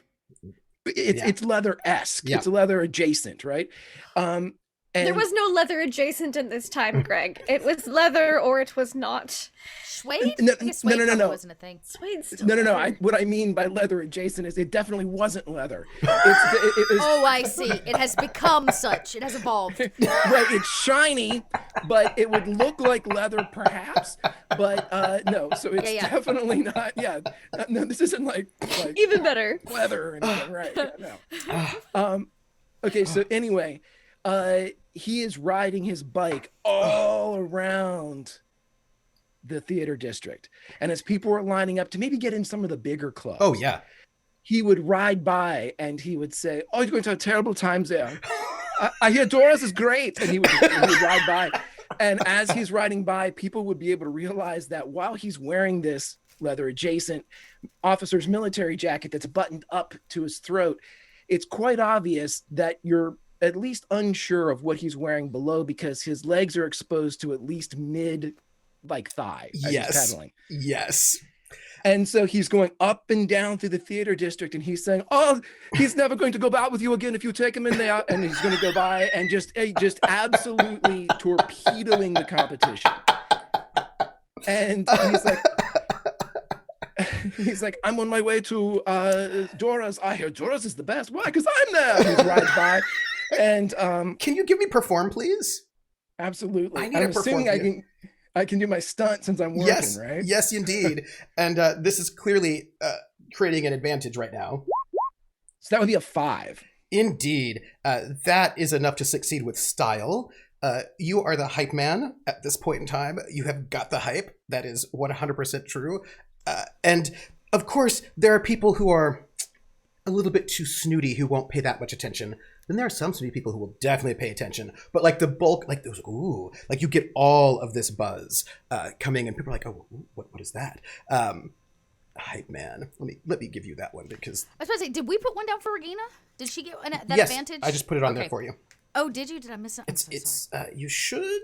Oh, I see it. Yes, Yes, all yes. the sight lines. I do All see the it. sight lines. It is what there I for you. don't actually see are things with my eyeballs without glasses on. Okay. And as you sort of pull like the Pied Piper, getting people sort of be interested in Dora's, which is this real funky little club out like, it's in the theater district, but it's like not where like the big theaters are, but it's like where the cool theaters are. And as you sort of make your way in, probably in the back door, in this place. Oh no. Give me 1 second. Sure. Before you walk in, you two women, eventually the rest of the people who are working here sort of come in, and you are relieved. And I imagine the bartender shows up at some Yes. point, and Frieda's like, "I'm sorry, you don't get these tips. I do." And the bartender looks you up and down, and the bartender has been working. The bartender is He was not here when I showed up. No, so- he was not. But he comes down completely from like below, like he was like pulling in, like big crates of stuff. You should have shown up earlier then. And he looked you up and down, and he's like a big Polish guy, and he goes, "Well, you can have those tips, but you're not getting the rest of them." Is it I'm not working? Thank you for giving me the night off. And he goes, "Wait, Dora, did we have a new?" And then he's sort of like, sort of confused. He's like, not actually quite certain if he'd actually. Did he just let somebody who works here off? And he's not. He's a little bit confused. She doesn't clarify for him No. because it's more amusing that way. And like and the I crowd fills in basically as you're. And then sort of moving. she'd look. It's still not the hour is not yet right for fashionably late. It's close, but it's not quite there yet. So she'll try to get a seat near the optimal sightline area, or like near Not where the cool kids sit, 'cause she's not one of the cool kids, but near where they sit. You and Regina are in next to each other. You're not at the same table, but you're in tables right next to each other. We're right next to each other. Yep. We're the only ones at our tables next to each other. Only ones at your tables right next to each other. Wait, Nicoletta hasn't shown? Not yet. It's still, I mean, it's still you watch early. Regina probably turn around like every 30 seconds to just check the door. She's trying not to make it obvious, but it's super obvious. it's so obvious that she's clearly waiting on somebody. Are you waiting for someone? Yes. Well, I'm sure they'll appear soon. Yes. Some people like to be fashionably late. Can't be helped. That sounds like her. And I will say this, it is as the place is filling up, and we know that across town, well, not across town, but across the district, there's a bicycle heading towards this space. As the audience starts filling in, we know it's happening. They don't know, but we know that it's happening very soon, at any moment, as the crowd gets bigger and bigger, and there's people are milling about and talking. Angela's not there yet, but you know how he is. He's probably going to come in a little bit after the show starts, probably like 5 minutes into the show. Nicoletta's not here yet, not just yet. She should be here any moment. I mean, she tends to be on time, but again, the show hasn't started yet, so I'm sure she'll be here. Plus, I've never asked her on a date. I don't know how she's you don't know. This is all new, right? Yeah. And because, she still has 10 minutes, 15 minutes before the show, before Angela's, fix her bob in a little compact, because Frieda's got a cute, but she's very in fashion. She's got the cute bob, she's got the bold makeup with 80 layers of mascara. And right before Oscar comes in, and the band is now beginning to warm up. There's some people are backstage getting ready, practicing their numbers backstage. People are sort of wondering, when are we? It's going to start, right? It's going to start pretty soon. Where's our MC? All right, well, okay. And there's sort of people are wondering, and the sort of lights are sort of dimming a bit, but lights are sort of cast on all of this art on the walls. There's all of this art, and the art itself is actually not painting or drawing. It is photography. It's photographs. And it is probably photographs unlike anything you've ever seen before, unless you regularly hang out with really radical artists.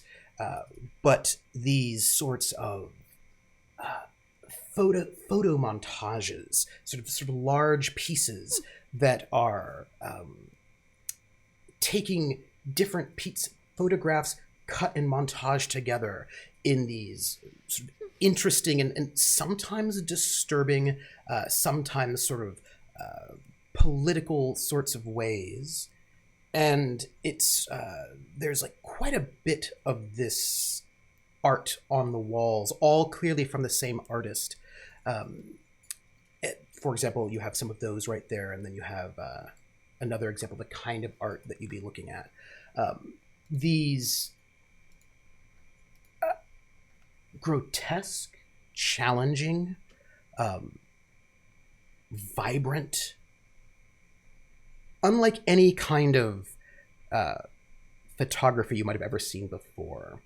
And it's lining these walls, all of these pieces. It's visceral. You can see the way that the photographs have been stitched together and made into these new sorts of things.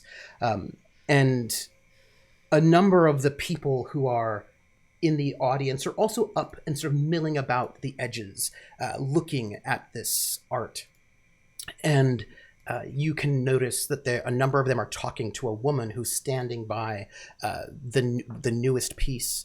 And she is this woman with a black bob, and she is also smoking.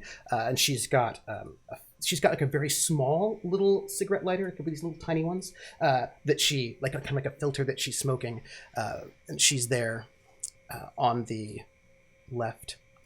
And they're talking to her, and she's sort of pointing out things about her art as she sort of stands. pondering, right? And clearly she's holding a little bit of court before the show starts, as she's sort of talking about what clearly seems to be her art. And it might be interesting to know who she is or what she's about, but before anyone could say anything, the doors open. And I believe a man who once had a bicycle, perhaps just a few moments ago, enters the club, I believe.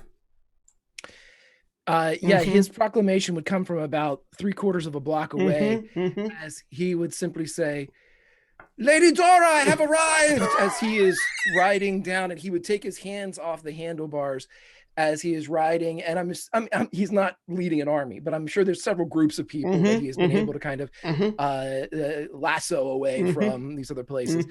And as the line at doors, I'm assuming, is going to grow with this, he is going to wait for that line to kind of filter in until, of course, Dora knows the capacity of her club. Yes, she does. And so as soon as she gives him the go-ahead, he is going to ride in like a figure eight all up and down the line, continuing the hype. We will all be in there soon. Soon, as he rides back. And then until the last person that's allowed to go in goes in, he follows them in with the bike as he rides into the theater. And he would have had Mel or somebody else make sure that a specific path between the tables is clear as he would ride into the entirety of the cabaret. And just as soon as he passes by, Mel clears the spot by pretending to be drunk, right? He sort of like makes this pass right through. I imagine it like means that like Frieda and Regina's tables get pushed together. And she's like, the show's about to start. It's very, very good. As she kind of gets pushed into your table. Like fake smoking a cigarette. When he comes in with the bike, I imagine it startles Regina. Oh. And he would ride it right up a wee little riser as he would take up to the stage and let it continue into the back between the curtain. Someone back there ready for it and catching it. As he would land and turn around, and as the swirl of the jacket would go up, you're still not sure if there's anything on, but it's definitely nothing to at least 3/4 up the thigh. As he would turn back around, and as any good MC would, he would hold for applause as he just stands, and the ones that he has, moved into the space. And as soon as he would see Dora kind of close the door, and he would look around and see right before the door shuts, somebody slips in right at the last minute. And I'm sure it's Nicoletta. No, it's not Nicoletta. I'm sorry. She does not slip in. It's Angelo. Yep. It could have been her. She will be here. But Angelo shows up right at that very last minute, quietly slipping right in.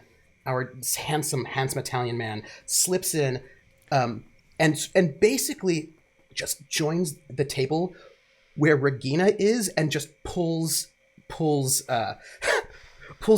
chair to that table, because clearly people need the space, right? And he just sort of like consolidates tables without saying anything, just being really quiet. And then in Italian, she'd probably say to him as he does all this. Imagine she doesn't even move from her chair. He just like scoots it over with her in it. And she's like, quite a bit cheeky tonight, aren't we? And he says, we want to talk about cheeky. And he sort of points up to the MC, and like, it's the hush. Don't have to tell me twice. And it's that moment where like everybody's waiting for Oscar to say something. And Angelo's so excited for this, so he just slipped in right at that last moment, and he just like pats Regina's hand, assuming that Regina and Frieda might know each other, just like this is so exciting, and he is bated breath waiting for this moment. And so as Oscar would sit there, he would "Guten Abend" as he comes in, "Ladies," and then he would look down at Angelo, "And gentlemen." Angelo gives you a wink. "Welcome to Dora's. What you have felt, the disappointment, forget it. We have no troubles here. Here, I would like to congratulate you all, for not only are you the luckiest people to be joining the theater tonight, nor the luckiest people in Berlin, you are the luckiest in all of the world. Because There are sides to everything now. There are the politics. There are this and that, and what is right and what is wrong. But tonight, I will let you know that we still have sides here at Dora's. The outside and the inside. And my friends, you have chosen wisely. And as he would pull back, he would say, and our arts, everyone, gander and look upon what is truly important in this world. There's the stage, there is drinking, there's friends, and there are the accomplishments of our peers. And there's one such peer that I would like to formally congratulate because, and he starts to unbutton his jacket. There's one among us here in Berlin that has risen to ranks unheard of in the artistic community. And it is here that we must talk about it before we can get on to the singing and the songs and the dancing and the drinking and the fun. Before the fun, we must have this. And he opens the top of his jacket, and there are two stick figures. One stick figure is spanking another stick figure, and the stick figure being spanked has a little mustache. This is an original Hitler. As he was scribbling it on my flesh just this afternoon, talking about the light and the framing, I knew that art can take you anywhere. And he begins to unbutton more of his jacket. But he wasn't done. And he opens it the whole way, and he is wearing nothing but a single panel loincloth. And above the loincloth, as if it's peeking into the loincloth, is another stick figure with a mustache. Hitler himself wishes you all to enjoy the art, enjoy Dora's, and forget about him. Let us drink, listen, and laugh.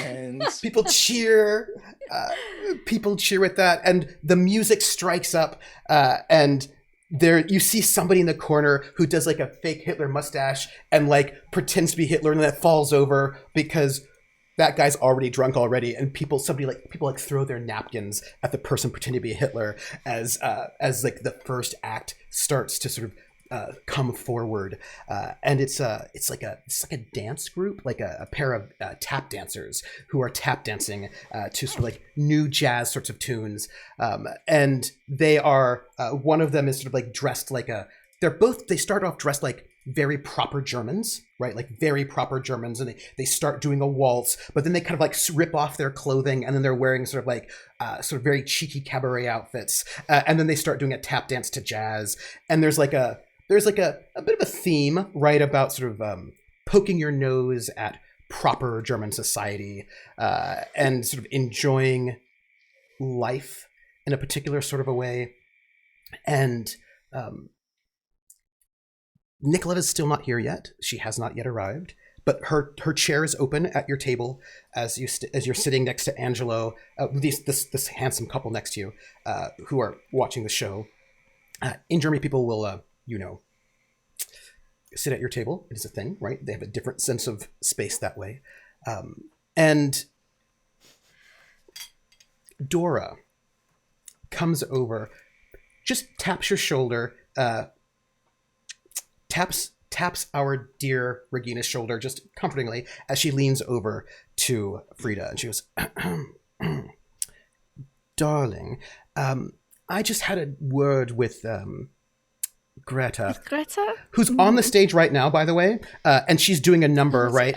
And like, in her numbers, like she's performing. She's like, and I have, because she specializes in like the deep, low voice sort of singer, and I, as I walk down the streets, and this is her singing, I see the people, and like she's doing this whole thing, and it's like, and Berlin, and she's this whole thing that's a little bit cheeky, it's a little sexy, because I saw the woman on the street, and she's doing this whole thing, and she's like, yeah, so Greta just cannot do the number, I said to her, so if you might be willing to step up on stage next.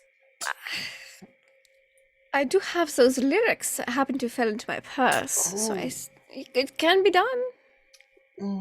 And she just gives you a kiss on the cheek and she goes, go, go, go. There's an outfit for you if you want.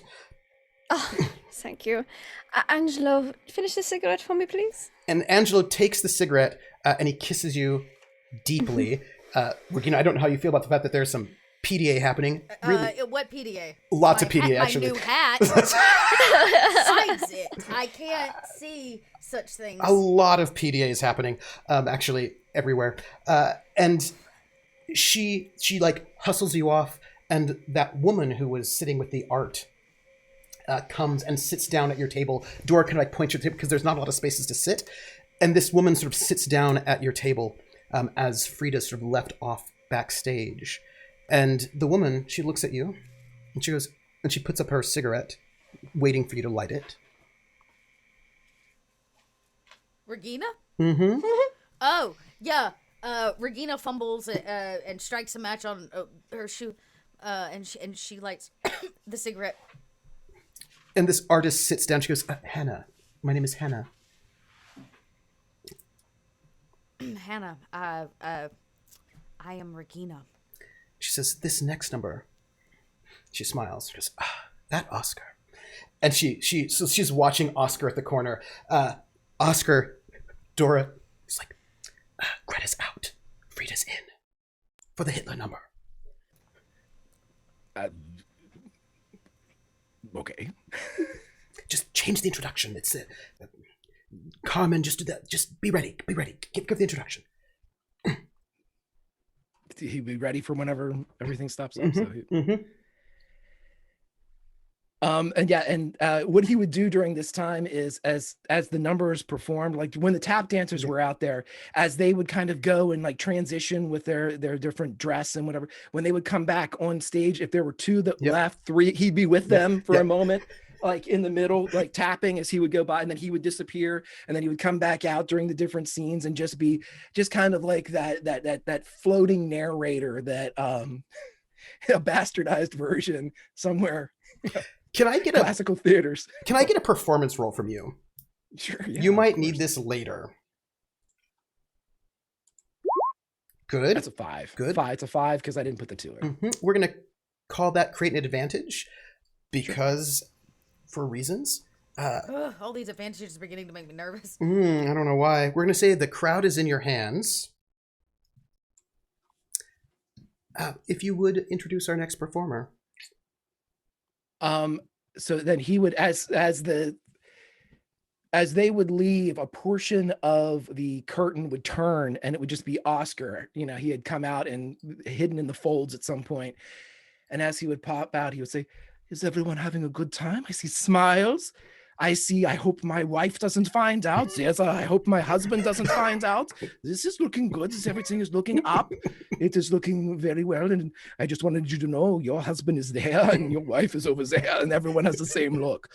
And he would, but now there comes a time when we must express the true nature of the music.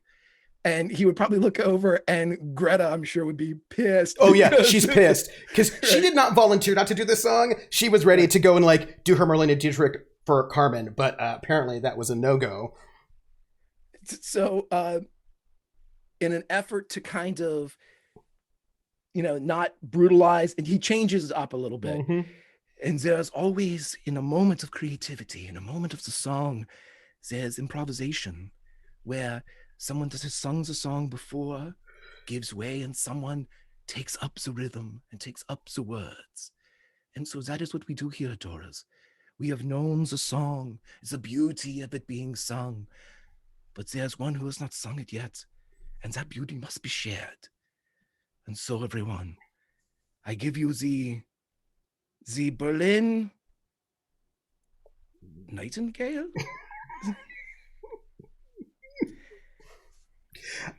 And with that, the band starts striking up Carmen. And tell me how you walk into this space as you take the stage. Frieda at this point is an up-and-coming opera singer, so she doesn't typically land a lot of the lead roles, but if you've attended the theater, you would know that shows run for several consecutive weeks for many nights, and sometimes one of those nights the lead singer can't make it or someone can't make it, and so they need a fill-in. Frieda at this point in time is that fill-in, or a lot of the side people, so she knows this role because a few weeks ago someone needed a fill-in for this song. So she learned it, she filled in, and now she's been asked to perform it, but with different lyrics. And so I imagine she hasn't had much time to review the lyrics. So she has the piece of paper, and she glances down at it occasionally, but she's performing because she wants to be found. She wants that attention. Her boyfriend is kind of popular, and she wants to get on that level. So, she would give it her all. She would definitely swagger out to this performance as if this was the main opera theatrical stage. Which, she knows it's satire, but that makes the satire all the more sweeter because she's treating it seriously. Oh, yes. And you begin to sing these lyrics, which were just given to you that you do not know. I'm going to need a performance roll for you first to create an advantage before we go on break with the cliffhanger. Ooh. Good. Great. That is great. You will also get an advantage that you might use Woohoo! in a moment for no reason. I wouldn't be concerned about it at all. Oh, okay. We're going to just call you the Nightingale. That'll be your advantage. Okay. And you begin to sing these lyrics. And the song, the title of this song is It's All the Jews' Fault. And it is a satire that begins with like, well, if it rains or if it hails, if it snows or if there's a thunderstorm, that is the Jews' fault. If it has like everything, like it starts to go with, and it becomes very clear that this is like a parody of sort of Hitler's. And I'm guessing the lyrics have been transposed into German rather than the original. Yes, yeah. It's all transposed into German opera, and it is very much clearly. And as you're beginning to sing, you see Mel, who sort of creeps up on the stage and sits down, and he's dressed up like a little schoolboy. And it's very clear that you're telling him all of these things, that you're like giving him this lecture of how no matter what it is, it's always the Jews' fault. And he's just sort of sitting there listening. And as you've not even hit the song, you're like in the very beginning of the song. It's not been very long. And this woman, Hannah, sort of leans towards you.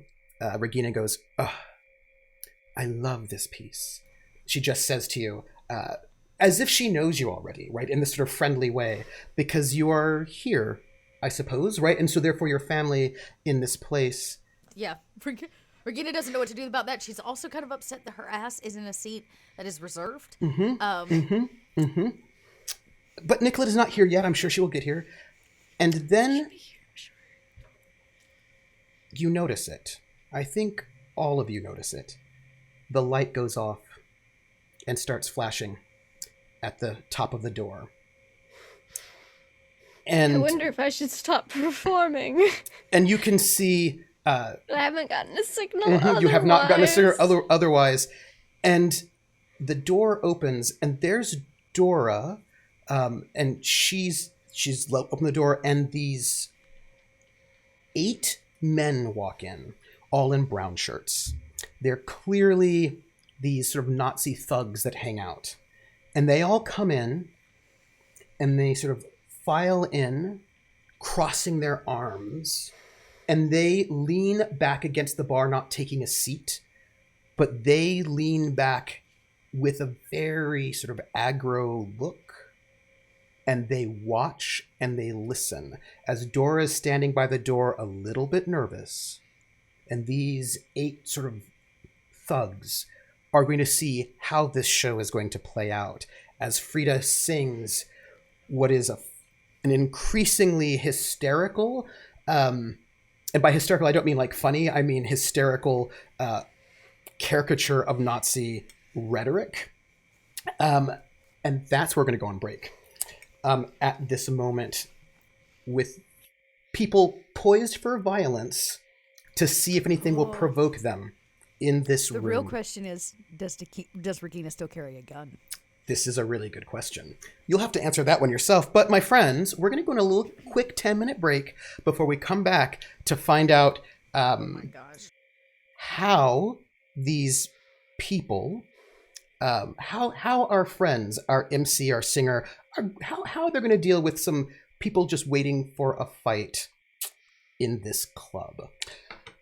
Before we go to break, I want to sort of thank Rissa for some 205 bits, who says, good luck, past Team Chaos hat. Don't mess up your future. Thank you very much for those bits. That goes to help for pay for our cast. You're all here. You're all family. You're all home at this club, and people have come to visit you. And we'll see how that goes. Everyone, hydrate, stretch your legs, and we will see you in about 10 minutes.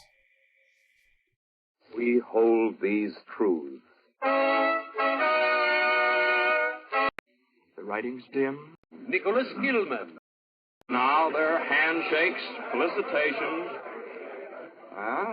Is everybody happy? Will they celebrate, do you suppose? Will Rufus King go home to Boston and be welcomed by a welcoming committee from the city? Will appreciative Virginians hoist James Madison on their shoulders and parade him through the streets, shouting, "Father of the Constitution"? Will a thumping band march up and down the town making a noise like this?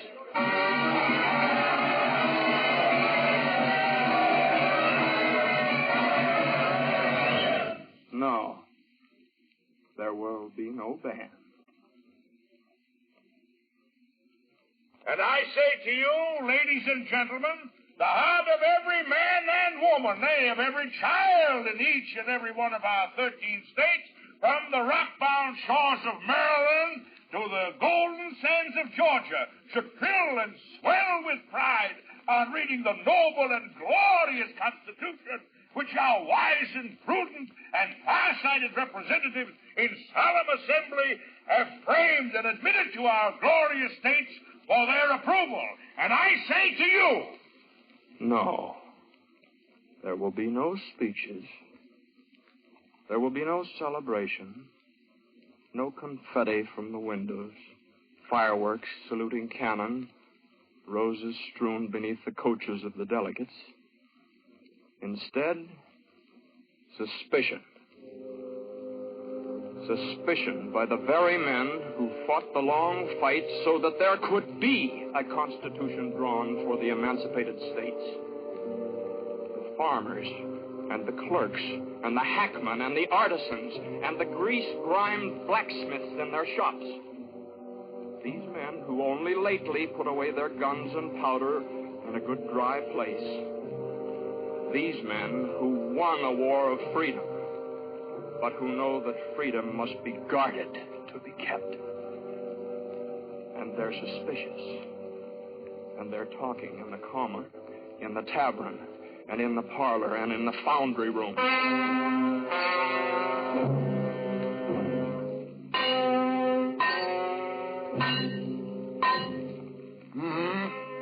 all right, what else does it say? Well, that covers it. That's the whole thing. Constitution. I don't like it. Why? Come here with me. Come over at the door. See that spire? Yes? That's the church I go to. Well, what about it? I like it. I'm a God-fearing man. I want to keep on going there. Well? Don't want anybody telling me I have to pray his way. Well, who'd think of doing that? It's been done. Happened often. You ever hear of state religion? Yes? Bad. I don't like it. Don't think we should have it. Well, we haven't got it. Nothing in that thing you read me guarantees we won't get it.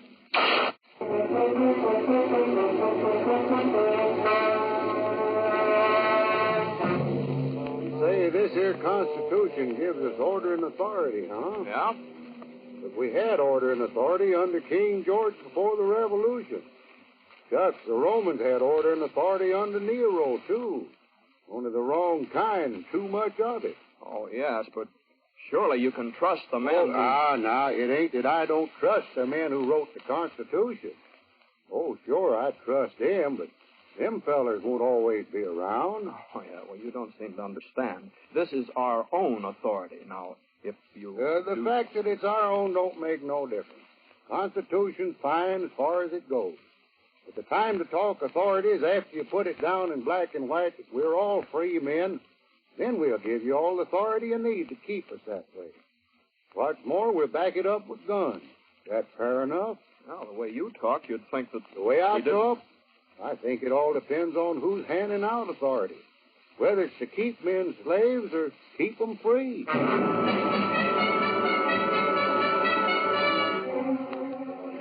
Didn't think it was necessary. The English thought it was necessary 100 years ago.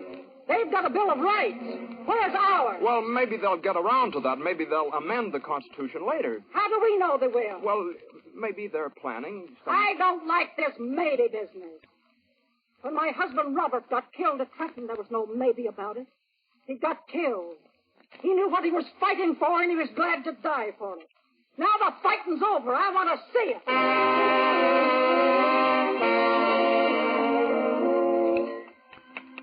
I don't know, Cherry.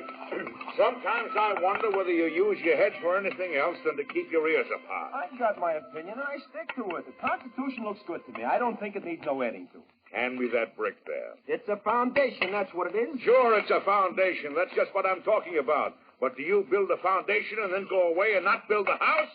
Do you clear the woods and then let the ground go barren? Ah, Piffle. The way you argue. Piffle, eh? Is that all you can say? Hand me that brick there. What's the hurry? Give them time. It's not an easy job to get a new country running right. That's just the point. It's a lot easier to get it running wrong. Rights, man. Can't you get that through your head? Why shouldn't rights be written into the Constitution just as much as rules on how to meet and when to vote and how much a senator should get paid? Not they alone. Not only little men like they, whose names escape us, whose names will never be recalled. The men who left their bloody footprints in the snows of Pennsylvania and buried their comrades in a clearing back of a clump of evergreens. The little men who took it, gave it, stuck for the duration, saw it through. Not they alone are doubters, wondering and grumbling, no. There are big names, too. Names now bandied on the tongue, but later to be lustrous, later to be sainted. Tom Jefferson, George Mason, Jimmy Madison, Pat Henry. Now, take Jefferson, for instance. You know what he says? Bill of Rights is what the people are entitled to against any government on earth. I'll take Pat Henry. I cannot give my oath to support this Constitution without a Bill of Rights. I'll take Mason, a wealthy planter of Virginia who'd rather plant a seed of liberty than 20,000 acres of tobacco. Government to be lasting must be founded in the confidence and affections of the people. Without a Bill of Rights, this government will end either in monarchy or a tyrannical aristocracy. This Constitution has been formed without the knowledge of the people, and it is not proper to say to them, take this or nothing. Well, then, the Constitution is in peril. This document, so handsomely engrossed in Philadelphia, there are doubts about it, and suspicions. Will the states approve of it? Approve by ratifying? Will they throw it out? Or will they ratify providing certain changes will be made? The writing's fresh, still fresh upon the parchment. The text is clean, the ink is bold, the meaning clear. Only the worth of the Constitution is uncertain. All the points, the articles, the regulations are well put, but will they be well taken? The states decide. Not one man, 2 men, 3 men, but the states united. They decide What says South Carolina? We ratify but offer 4 amendments. What says Massachusetts, where she stands? We ratify but offer 9 amendments. New Hampshire, you. We ratify but propose 12 amendments. Rhode Island. We ratify but 21 amendments, please. North Carolina. 26 amendments and the Declaration of Men's Rights. Virginia. We ratify, but we're suggesting 29 amendments and a Bill of Rights. New York. 33 amendments in both places read, and we ratify.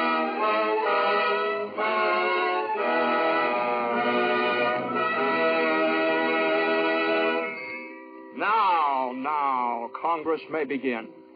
May call itself First Congress. May go to work. May tackle the new job of running a democracy. But it has one thing to remember. A promise is a promise. The people have been promised changes, promised amendments, promised that their freedoms should be written down in black and white for all to see, for all to know, for all to live and prosper by. Well, it'll take time. No quorum to begin with. Bad roads, New York City hard to get to. There's some indifference, too. So, well, days go by. No quorum. Month of March goes by. No quorum. Well, patience. Good things grow slowly. Good things don't come running when you whistle to them.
And welcome back as we are heading in towards the end of the last bit of our episode.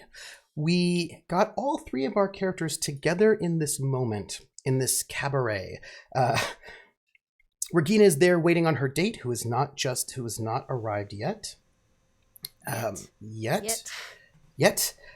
But she has now been sort of consolidated into a table with Frieda and her date Angela, although Frieda is currently on the stage and Angela is watching intently. And sort of placed at her table is this artist named Hannah, who is at the table with her now, in the seat that Nicoletta should be sitting in, but Nicoletta has not arrived yet. And our Oscar, fit, handsome Oscar, is the MC and the person who is overseeing the crowd, as it were, right? Like this, the crowd is Oscar's job. And on the stage at the moment is Frieda singing. Trooper. Oh, your camera was frozen. Okay, now you're back. You're back now. Am I back? It was a great face, though. Cheers. It was a good face. I don't know what my face was. Now I'm nervous. It was amazing. I'm gonna have to look at the VOD. Frieda's on the stage, and she is with Mel, and she is singing a parody of Carmen, which is basically a critique of the Nazis by sort of doing Nazi rhetoric in the most ridiculous way, totally. And the whole crowd is there and enjoying this sort of poke and dig at the Nazis when a squad of 8 SA walk in, brown shirts. And these are mostly young thugs looking for an excuse to beat up people. And they are, they're not in the government, you know what I mean? They're just like young thugs in uniforms running around, and they walk in this moment, and they sort of take up like in a line at the back of the stage, at the back of the club, at the bar, at the cabaret. And Dora is standing at the door, a little uncertain what to do. Frieda's singing still. Oscar's up there at the side of the stage. Mel's at the stage sitting down, dressed like a little schoolboy. Angelo is a little bit nervous. The people there's like a weird vibe in this space. And as you are singing, Frieda, Yes. one of these fellows tips over a bottle of beer, and it crashes onto the floor. How dare he? And one of them goes, "Boo! This is Jewish communist crap." They're going to make a provoke roll to provoke the crowd into... Can I give you a fate point to stand up before they do that? Yes. What? Tell me more. Tell me more. Okay. I need a little bit more information, because they're like, slow motion, hand towards the bottle of beer. I'm going to play this. Slow motion, hand, bottle of beer, about to tip it over. No, he can tip it and say what he wants to say. Yeah. He can say it. Yeah. He can say his whole thing, but before he can like officially provoke the crowd to do something, Regina wants to. Regina's gonna try to take control. Oh Lord. Okay. Regina is gonna stand up, like stand up. And hopefully the music will cut out. I imagine when this happens, or does it keep going? That's the good question. Okay.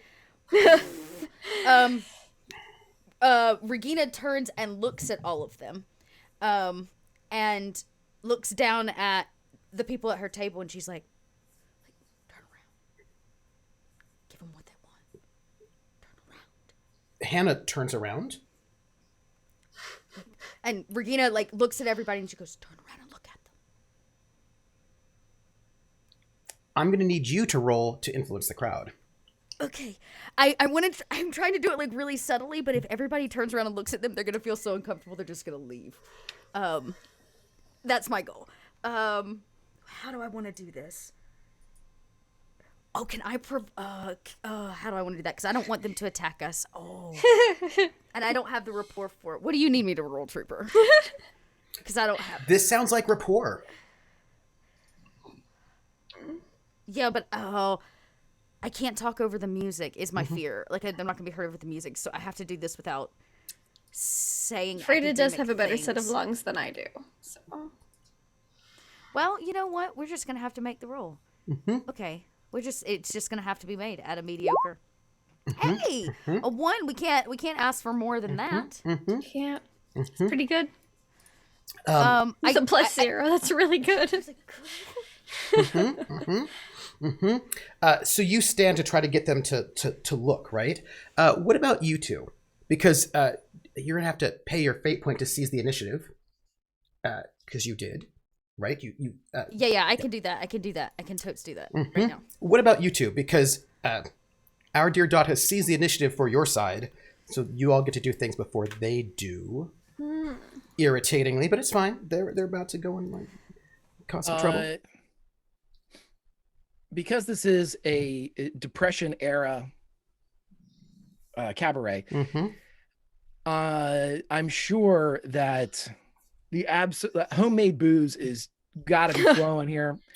So Oscar, and backstage, let's face it, nobody backstage is drinking anything that costs anything. Yes, that is fair. If you've ever been backstage anywhere, you know that there's whatever is the cheapest and most plentiful. So he would probably get like the mason jar equivalent of what I'm assuming would be almost rubbing alcohol. Sure. Yes. And he would have it in the glass, and he would put a cigarette and light it in his mouth as he prepares to go out and spill a drink and light somebody on fire. But that's what I'm getting ready to do. Regina just wants them to be caught off guard. She too is setting up for this moment, but she's got to do it in her own way.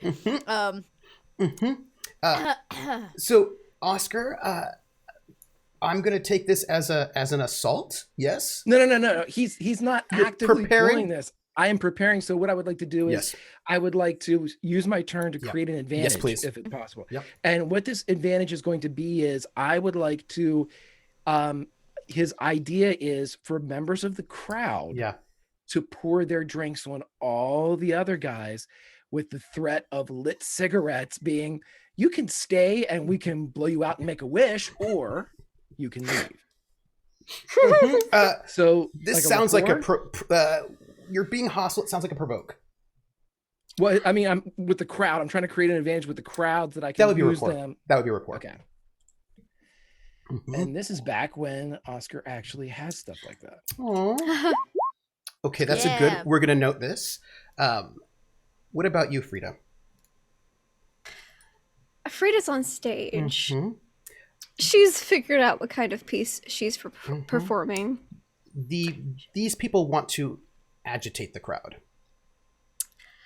So I feel in that sense, she would just make it more satirical. Like, it's such a mockery that it's not a, like when something's funny because it's making fun of a specific entity or party, and then you just escalate the comedy of it, that it just makes fun of anything. I think that's what she wants to do. She wants to just make it so hilarious that it couldn't possibly be making fun of any one party or entity or person or thing. It's just really leading into the dramaticism of it. You are looking at that looks like a perform to me. Okay, sure. Like, you can't blame us. We're just being silly, and if you don't like silly, then you're no fun. So sure, she will. It looks like you're going to be the main role for this particular contest for this round. Okay. Because you're dealing specifically with the crowd versus trying to get. Okay, that's Great. a 4. They're going to roll their provoke, and we're going to see who does better. Is what we're going to do here. There are quite a lot of them, and they're very provocative. They roll a 7. Are they really? They are. Holy smokes! So let's talk about what happens. You are making this big performance to do a big sort of fun sort of thing. Oscar, you're going to get an advantage for this. You're trying to set up an advantage, right? You're setting yourself up for this one. Let me get all of your advantages and bring them over so you have them, so you can see them. I have so many playmats. Here we go. Flashback. Here you go. Let me just take these for you. And I'm going to ask about some fate points at this moment. Cool. And how are you all feeling about them? If you want to use them or not. But Oscar gets one more. Regina, you can take that roll you had to give a +1 to Frieda's roll, which would make that a 5 versus 7 if you wanted to. Yeah, that would do that. Yeah, that sounds like a much better choice. Right, so you can take that. Regina was just there as a distraction. She just had a gut instinct, and so if that supports Frieda keeping the engine going, let's do it. Oscar, you have got threats of violence, we'll call this. So whoever can beat the other by 3 successes first gets what they want. This one guy's like, this is crap, and he knocks over this glass, and he's clearly trying to get the crowd to respond with violence. He's currently beating you by 2. What would you like, y'all, as a group? We have the universal fate point that was gifted to us by you ourselves from the future. Yes, you You're do. welcome. If we use it to meet them, we still lose. Well, nobody wins if it's a tie. Just things escalate. In a contest, if there's a tie, things escalate, but nobody gets the bonus. Things can escalate. However, some of us have certain aspects and personal fate points, and we've got the group fate point. So, oh, hi, Tesla. I feel like at this point, Frieda swaps over from a cigarette to a cigar that her uncle gave her at some point. I don't know. It's just a little more potent. Because you have to have a lit something in your hands while you're performing at a cabaret. Otherwise, it's not a cabaret. So I think we can...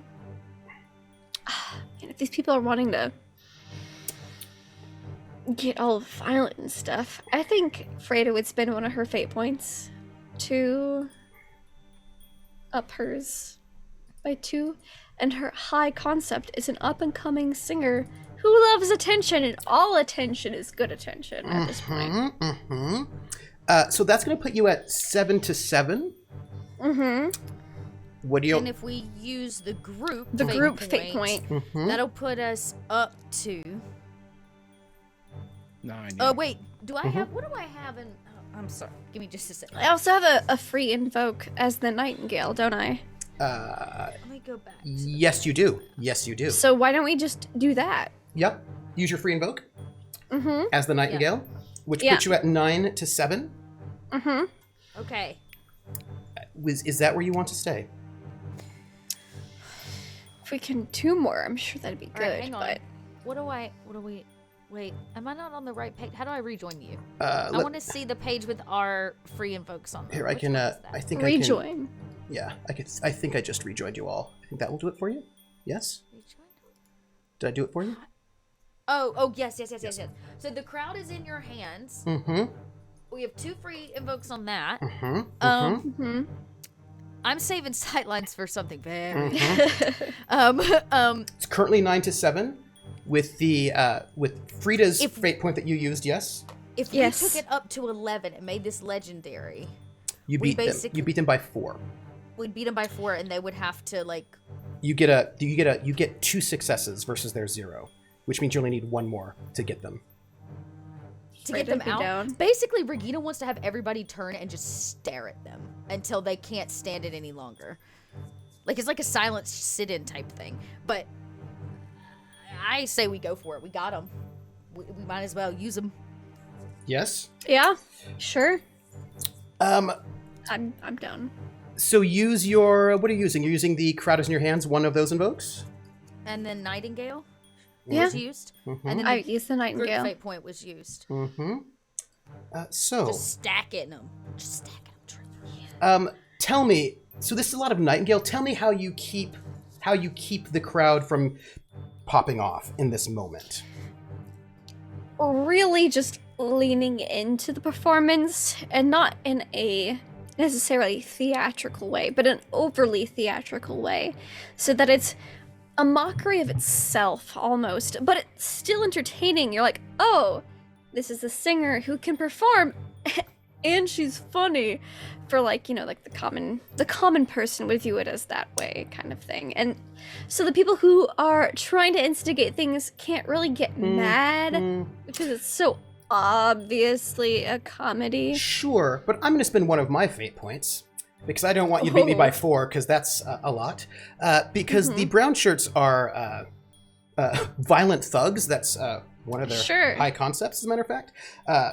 And then one of them pushes one of the crowd members off their chair. Like, doesn't hit the crowd member, but pushes them off the chair, tips the chair over. And you can feel the crowd getting a little bit tense, which makes it 9 to 11. You're still winning, though.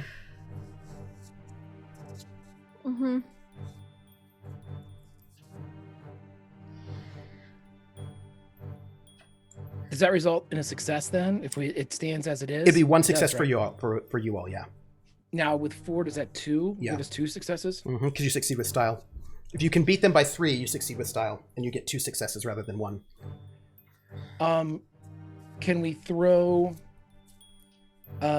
In kind of retaliation to the hostility shown, can I throw my advantage that I just made back into that to get it back up to 13? Yes, you can. Tell me how you do it. Because like this one brown shirt just moves forward, pushes, like a fairly thin young man, just like tips over his chair, and you can feel the crowd getting agitated. See if you'll allow me to do this. As all of this would transpire, since Mel is on stage still, he would have to have Greta help him with this. And as soon as they would come in, could he have had Greta go and put on a brown shirt? Yes. Yeah. And he would then take the side of the stage and they would begin pushing one another like it's their like this is all part of it. And Oscar's gonna take a glass of water that he has and splash it on her. Just to put it in everybody's mind. That's what we need to do. To the brown shirts. You can use that threat of violence right there, which makes you 13 to their 9 at the moment. I will let that stand because we have another round. That gives you 2 successes because you beat them by 3 or more. Team Hat Chaos. But Team Chummins. But now it's the next round. The crowd is getting agitated, but clearly there's noticing from you all that maybe they shouldn't take the bait. Right? You all are trying to sort of keep them in this spot. It's cool. Just chillax. And the brown shirts are trying to figure out how they can escalate this crowd because they want to be able to justify this fight. They want to be able to break up everything. They want to be able to take their billy clubs, beat up everybody, destroy everything, and they just need an excuse. And so one of them looks around, thinks about it, is seeing this stuff going on, and Frieda's still performing, and Regina's getting the crowd to move in a particular way, and is like, okay, all right. And then one of them starts singing, trying to drown you out, the Horst Weselied, which is this real fascist song that was really popular at the time. He can drown me out. I'm an opera singer. And they all start singing, this group of 8 of them start singing this fascist song quite loudly, and they start singing it in the faces of the patrons. They kind of lean into the patrons' faces real close, and then just start singing this fascist song, hoping to. That was a terrible roll. I'm gonna have to spend. One of my fate points to re-roll that one because that was very, very bad. Right, and I'm using that they're violent thugs because that was a terrible roll for them. That was worse. Oh no! That's bad. All right. That is All bad. Right. Yeah. Okay. It's bad. I feel like I figured out young Frieda's stunt. At this point, I feel like it's trying to be heard, meant to be heard. And so that she gets a bonus to perform whenever there's any sorts of adversity around her. And I want to know how you two are going to support our Frieda from getting this, because they're up in the crowd's faces. That was such a bad roll. And they are really trying to get this crowd to throw the first punch. Whose turn is it? Can I go? It's y'all's, yeah. Okay. Yeah. It's y'all's as a team. When they start singing, because they're still clumps near the door, yeah? They've moved in a little bit towards the... little bit, but... Okay. All right, Regina is just gonna cross the space. She is going to cross the space directly towards them. You see this woman, the one who looks a little bit like a librarian, but with a very nice hat, cross the space very quickly. What do you do? Holy vey. As they're shouting people's faces. And Regina, are you aiding? What are you doing here? Okay. This is bold. Regina is going to cross the space, and when she gets just close enough, she's going to remove her hat and shake her hair out. And she goes, excuse me, to any one of them that'll give her the time of day over their singing of the anthem. What are you doing here? What is your goal? I need one of them to notice me so she can finish saying what she needs to say. Because it won't matter if they don't hear her, right? as you're shouting, one of them looks at you. Well, as they're shouting, their singing is not very good. One of them does sort of give you an eye to see what you want. Oh, can Regina have also undone a button? That was the suggestion, right? Yes. Yes. Okay. And Regina goes, I was getting bored with all of this nonsense anyways. Would the lot of you like to escort me elsewhere? That sounds like you're doing a rapport. I am possibly going to do that rapport. But Regina, because she is a historian, is going to add to that to make this work. She'll say, she says, I am an actual art historian. I'd be glad to give you all some proper culture. Greg, yes, to your question, because you have a fate point. I'm going to ask you, Regina, are you going for, because now you as a team get like one team roll to try to beat their two. So I can make this at a +4 because it's art, history, academics. I mentioned art, and it's my academics is my specialty. So I could do this at a 4. So before you roll, then I need to know how the rest of the group is going to support you getting them out of here. Oh, I'm so nervous about this. You can't roll yet, though. We need. Can I do what I please. said? Please. Okay. Greg, what do you want to do? I like to spend my fate point to Yes? create a narrative element to the What situation. What would that be? The superior of these thugs happens to be in attendance here and enjoying themselves quite a bit. And so Oscar knows this. And with a glance to this person, as soon as they give the go ahead, like, you may use me. Yeah. He would Oscar would take the stage and say something to the effect of, "A benefactor," and call attention to this superior so they all look. Perform? Sure.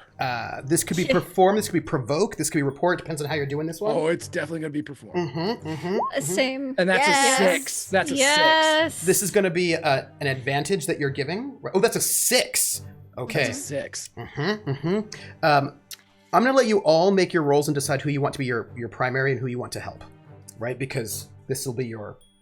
right? You can think about that, right? Because you're going to have one primary role, and the other two are supporting this movement. Great. Right? Okay. With advantages.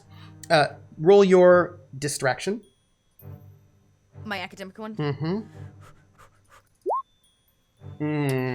Not liking the chances for these people. Frieda, what about you? We've got this. The spotlight swings over and puts the spotlight on this guy who's not in uniform, and an older fellow who is doesn't look like he's with the SA, but he's got that haircut. He's got a little Hitler haircut, and like all of the SA thugs see him sitting there in the attendance with a very sort of young, handsome fellow sitting next to him. They're not touching hands at the moment. Well, not anymore. And Regina has like come forward as our good German to try to draw them out. What about you, Frieda? So she finished up her number that she was asked to do. And you know what song came out in 1932, Trooper? Tell me.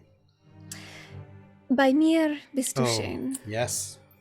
And so I feel like this is the perfect segue. She just gives the cue over to the orchestra. And they know it because it's a big music. And I feel like that's the perfect song to fare thee well, these good old boys. Because by mir bist du schön, please let me explain. By mir bist du schön means that you're grand. I could say Bella, even say wunderbar.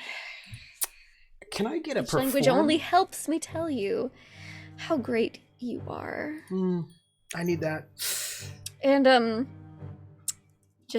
I figured out her stunt for early Frieda was I need to be heard whenever there's adversity. She gets a +2 to perform.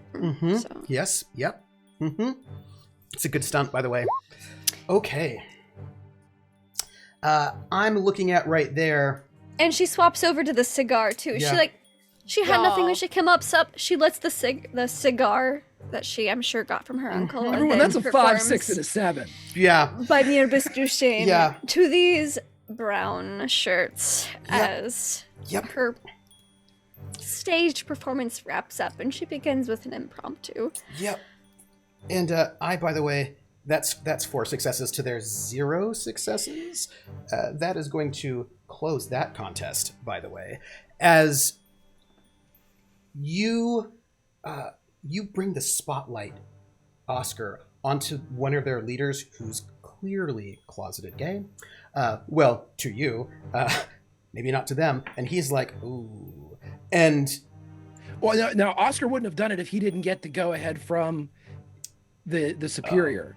If the superior said, gave him the nod, he wouldn't use that as part of his thing unless he said absolutely. Like, he would lock eyes with him. He wouldn't just reveal him, just throw him to the wolves. Yeah. And he will. And then you've got this moving into this new song, which some of the crowd start singing along because it's a bit more upbeat. By mir bist du schön. And these fellows, these brown shirts, they look at you, Regina, and they're not like, they don't like how this mood has shifted, right? They don't like what's going on, and they see their commander in the corner, and they're not quite certain what to do. And one of them goes, like, pushes something else off the bar, but it doesn't feel. It feels like a defeat rather than a like so he pushed something off because they're pouting. Yes, right. Like it's the pout, right? And they tip something off, and somebody in the crowd laughs at it, and then somebody else laughs. I will shoot them. And they clearly are like, and then the boss stands up and goes, "Gentlemen, we're having a good evening here. I think that you could perhaps come back another day." And one of them goes, "Yeah." And goes, "Well, this fine German lady said she would escort us out, so I think it will be fine." And one of them puts his arm out for you. I'll be fine. And it looks like Regina's going to leave this bar with these 8 thugs. And they start moving her out towards the exit of this bar. As we pass, can I look at Doris and go, with Dora and... Dora. And as you're passing, Dora puts her hand on one of them's shoulder. I feel like this is sort of a fate point situation at this moment. Would you, as a team, like a fate point? Why? For what? For something bad to happen, but not to any of you all. No, because that's going to happen to Dora. It will. I don't want that. No. I will take the fate point if I can get Oscar involved in this at the end. And I don't want it to be Okay. I don't want it to be Dora. I want it to be Oscar if that's the case. Can I do that? I was about to say, Regina was going to say the same thing. I don't want it to be Dora. She was going to lead him out back and shoot him in an alleyway anyway, so let's There are 8 do of them, this. though, in which case... She planned on a beating. She planned on it. But there are 8 of them. I just came here to have a good time. In which case, you don't have any fate points, so I'll let it go. So Dora steps up and she says, "Gentlemen, don't make the lady leave so early. The night's only just begun." And one of them just pushes her back and goes, "The lady's coming with us." And because you did not take the fate point, they will leave with Regina. And can we take the fate point if I insert Oscar into the scene? Or okay, I can. Okay, I will invoke my own trouble aspect. Does not see the danger coming. Yes. Still thinks these guys are jokes. Yes. That is fair. That is fair. I will give you the fate point. You can have it for invoking that thing. And here's what. Dora was trying to get it so that these 8 guys would not take this young lady out of the club alone, because she thought that was super dangerous. She did not like the idea of this young lady being sort of taken out. So she was going to sort of step in the way. But you're taking the fate point, so you'll have to step into the way. Oscar would come forward and he would see where, there's been spillage from the various, cat knocking over things off. And he would lift up his loincloth in full view of the crowd to dab it on one of the officers. Oh, let me get this for you. And he has nothing on underneath.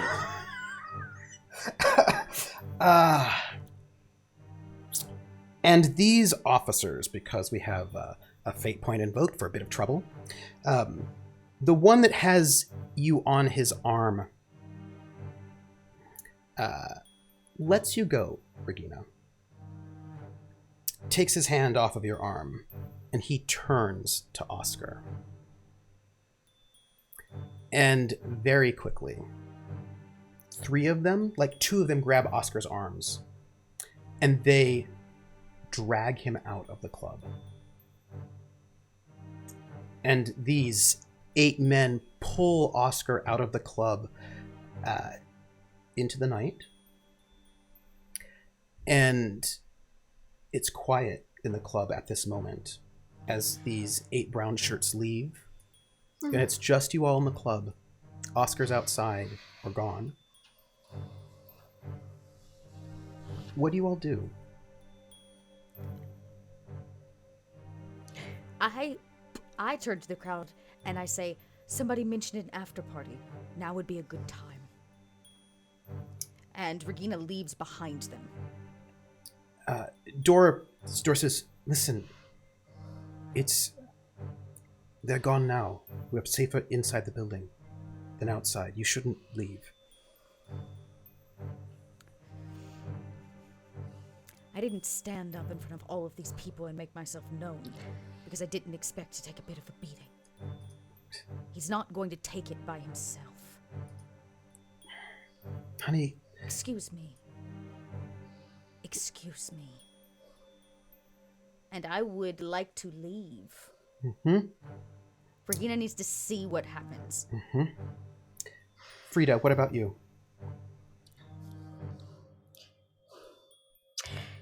Frieda's grown up on that side of town. Or she kind of knows what's going to happen just because her uncle's in that kind of work. Yep. And she doesn't like it. But there's nothing she can do about it at this time. So I think she just returns to her table because she was just up there for that one performance and a 10 bar for a little bit earlier. And I think she looks over at Angelo and is like, well, we hate to watch him go, but we love to watch him leave. And I think she tries to keep the spirits up. The spirits up, kind of that happy face. Yeah. But she does feel for Oscar and that girl whose name she never got. Just a little bit. But she does try to keep the party alive, so to speak, because she's young and so she wants to do. It's her night off, and also it's really just kind of depressing here lately in Germany. So, and as you're doing that, the one of the performers comes back on and starts performing another sort of song, and you catch out of the corner of your eye that SI guy, the SA guy who sort of got them to leave because of Oscar's intervention, and he's not alone at the table. There's a sort of young, sort of handsome twink that's with him, but there's also another man with him, man you've never seen before, older, army, looks like to you. A man who will one day be your husband, and he sees you from across the room, and he sort of raises a glass to you as he sort of notes how handsome you are and how what an amazing performer you are. And he gets a drink passed, but then he also notices Angelo with his arm around your shoulders. And he doesn't like that. And he just notes the competition. And Angelo gets another smooch just for that. And this man who will one day be your husband notes your competition and notes that outside,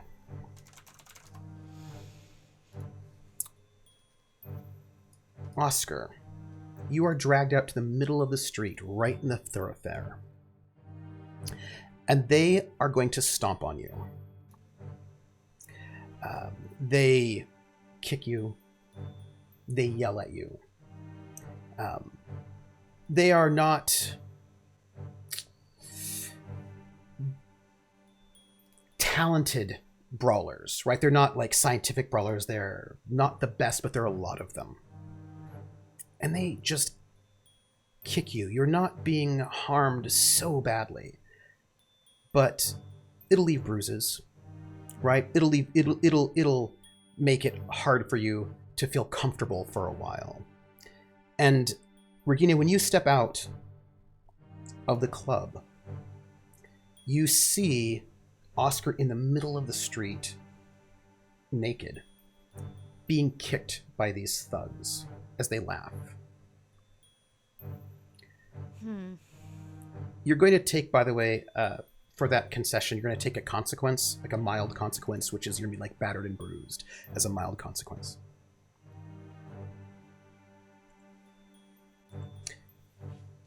You witness this. Do you do anything, Regina? Oscar takes the beating. Can I do anything? I mean, there's people around. Yes, there are. Presumably. Yep. And people are watching. They're seeing it. Let them get their fun.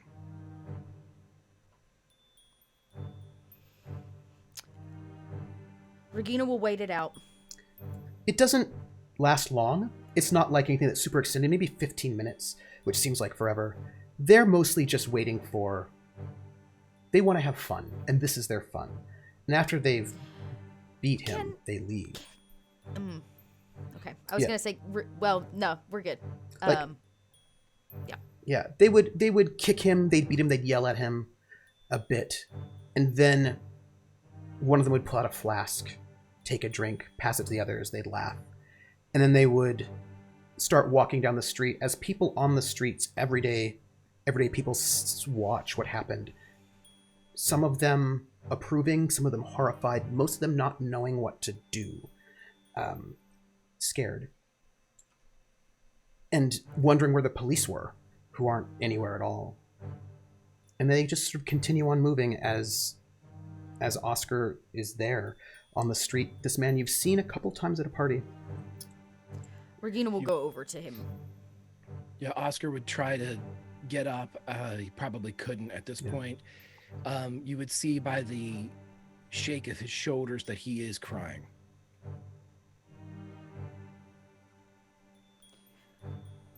Let's go inside, And he would just, I can't. Not like this. Okay. Well, I happen to know. I know it sounds crazy. I happen to know a well-to-do shop in town. She does makeup. I bet you she could fit you for a suit and cover up that bruise in no time. We cannot let them stop the party, right? Plus, my date hasn't arrived, so it can't be over.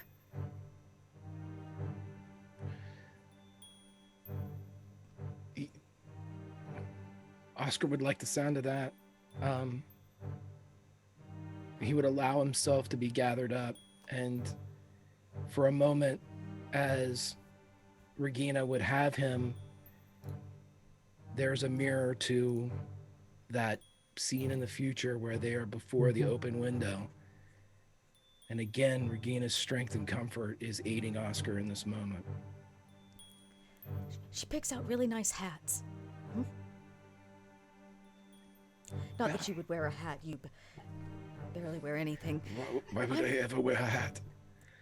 I don't know. You have very nice hair. Come on. And Regina will pick you up. I imagine she probably didn't run out entirely without a jacket. Like the whole thing of them leaving, Regina gathered all of her stuff. So she will put her probably coat around. Actually, it's mace. I don't know if there would be one, but whatever she has, she would try to cover him. A light coat of some kind over. And we would walk down to this shop where Regina bought a hat earlier today and met this very nice lady, Margot, who I know can help them. Regina knows she'll help them. At least she hopes she'll help them. And Margot will dress Oscar, fix him up, and take care of him so he can go back if he needs to. And I think as you are sort of perhaps waiting, as Oscar's being sort of fit up by Margot, you can probably see outside the window, and you see Nicoletta walking down the street towards the cabaret. Oscar's being tended to right now. You can't see him. He's in the back with Margot. And you see Nicoletta walking, and she's dressed fine. She's beautiful. She is strolling as if she has no care in the world as she's walking towards this cabaret to meet you. Hours late, by the way.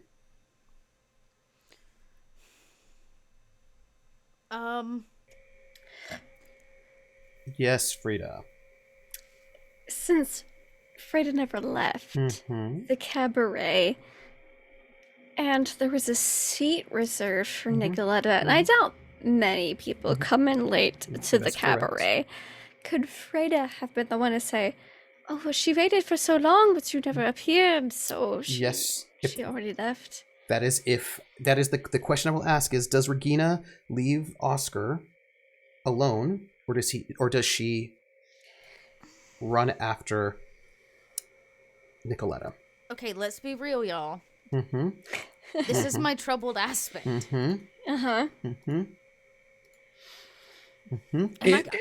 I would think you would have to roll if you didn't. You know.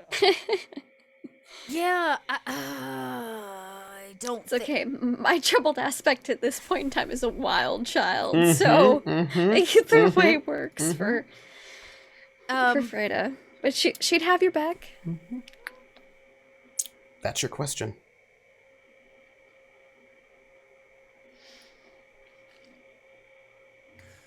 I just don't think that Regina cannot at least follow her. It's been a really weird night, and she shows up at the end of it. She at least has to follow her, even if she does it without her knowing. So, Regina leaves you, Oscar, in Margot's hands. When you get finished being taken care of by Margot, Regina's not there. Do you... Yeah. Do you go back to the club? Do you go home? What do you do? He would probably look at himself and realize that Margot is a genius for hiding. The swelling would obviously be there, but the discoloration and everything wouldn't be. And if she would allow it, he would wrap her in the biggest hug, despite whatever pain is electrifying through his body because of that. And then he would see just out the back where she had probably taken him, and he would say, "Is that yours? The motorcycle? May I borrow that? Just for a moment. I am good for it." And he would pull out no money and leave it. "This is all I have, but I will be back for it. And I have to be somewhere." "Well, I'll need your number and name first," Margot says. Yeah, and he would give it. "Do you... Perhaps I could take you out for dinner for all these things that you have done." "I would like that." And she hands you the keys to the motorcycle, as well as her name and number. And he would walk by like the tri-panel mirror and stop because Oscar at this point had never met a mirror he didn't like. And he would look at it. You are a genius. Have you ever worked in the theater? No. Would you? I have not. It seems so Would you? glamorous. Would you like to work in the theater? Yes, you. The beautiful woman in front of me. Wouldn't you like to work in the theater? And she looks at this amazing department store house that she's in, where she gets paid not so well. And what she does get paid, she has to spend a lot of that money on making herself look like a person who works at a department store. And that takes up a lot of her money. And she says, yes. Yes, I would. Then lock the door. I have just the place for us to go. And he would swing onto the motorcycle. Mm-hmm. After party. Mm-hmm. Frieda, you were in this Yes. place and the party continues. People, it's a weird vibe, but people sort of bring back, Dora is expert in bringing back, she sort of steps in as the MC in Oscar's absence. And she gets people into a singing a song. People begin to sort of bring their mood back. And this man walks up to you and he goes, hello, I am, and he kind of just positions himself in between Hello? Angelo and you, and Mhm. he takes your hand and he kisses it,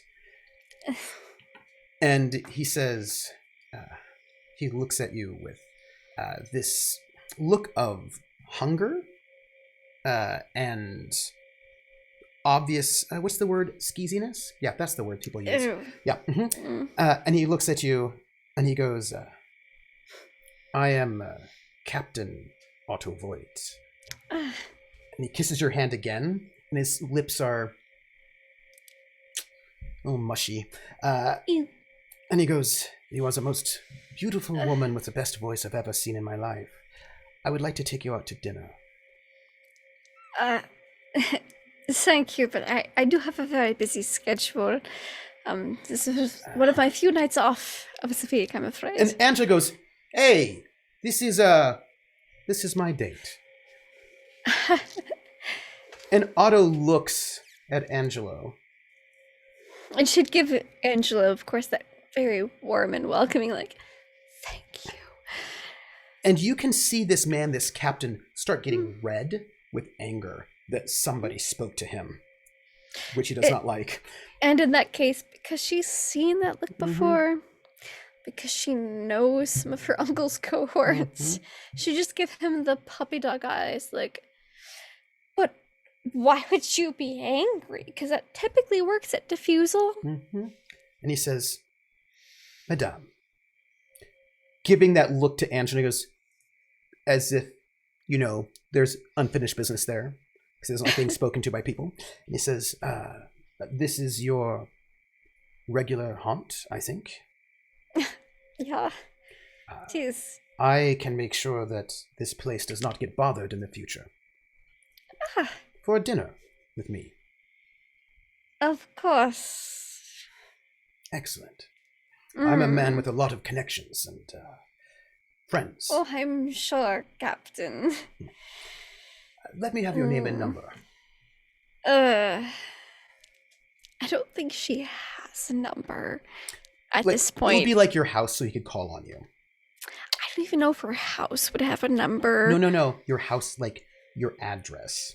So he could Oh, call. okay, yeah. She give, because she lives in the part of town that wouldn't have a phone. Yeah. But sure, because he's still military. Yeah. And he says, he takes it and he goes, thank you. I will make sure that this place of yours is safe. And I'm looking forward to our dinner. Of course. And then, like, immediately diverts attention to Angelo. As this captain who is her actual date for tonight and for the past couple of years. Yeah. As he sort of walks out with the essay head. And Angelo's like, who is this guy? Do you want me to I might talk to my uncle about him, but don't worry, it's not going to be it's my night off of work. We should have fun, enjoy ourselves, go to the after party or whatever. How about we dance? I would like that. I would like that very much. And he sweeps you up in his arms. And he dances with you, and he kind of sings along to the song that's playing as you dance. And he just sort of gives that one last glance at the door where this man, Captain Otto Voigt, left. And Regina, you see Nicoletta 2 hours or so late, heading towards the cabaret. Do you call out to her? No, I'm following her. I want to see if that's actually where she's going. Does she show up? What does she do? Give me stealth. Okay. And I would still do that whole thing of like, oh, she waited for so long, but you're not here, so she left. A 3. Ooh, well, that's very good. That's very good indeed. She does not see you at all. You are like, your stealthiness. It's my new hat. It's the hat. It's the new hat. One more she roll. never expected to see color. No! Perfect. That's something different. You move stealthily. It is pretty phenomenal, actually. As you move stealthily through the crowds, just staying behind people. It's impressive. And as you walk, she makes her way to the cabaret, and she makes her way in. Do you go in, or do you intend to go in? Is there any conversation when she gets to the door? Well, you can't hear it because there's the double doors, right? The first door and the second door. No, I don't make myself known until she gets inside. She steps inside. I want to know if you plan on going inside. If that's your plan. Yeah, the plan is to go inside. I see. You are stopped before you do by a voice. So inside the club, a voice that says, Fräulein Krause. Inside the club, this gorgeous, drop-dead gorgeous woman in a red dress comes in. Wait a second, I was stealthing. Yeah. I know. She did not see you. Someone else did, who's going to ask you a question. And this gorgeous woman with a red dress walks into the club, and she's looking for someone. She doesn't see who this person is.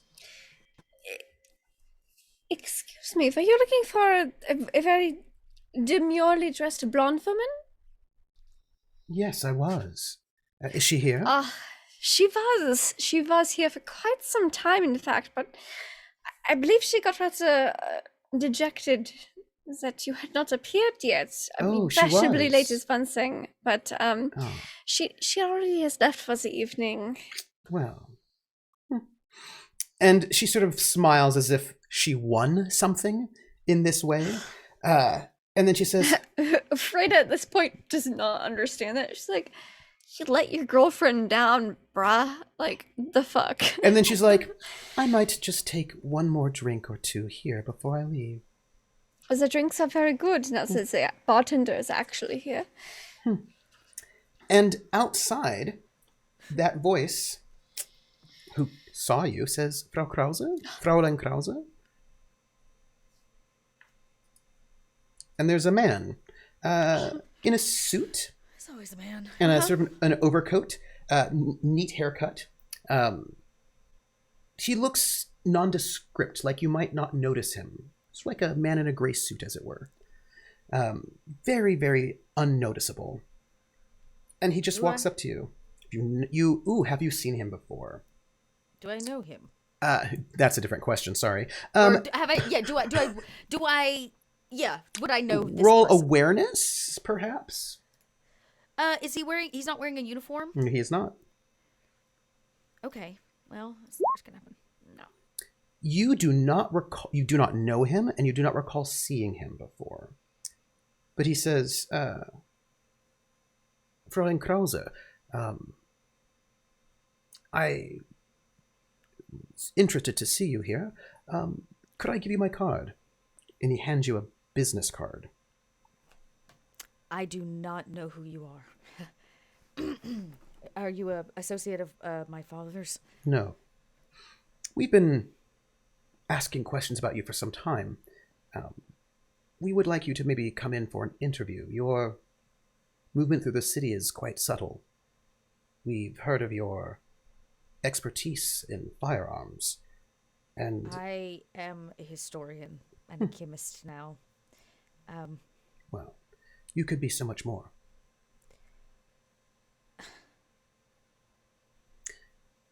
Fräulein Krause, don't you want to use all of your skills to the greatest extent?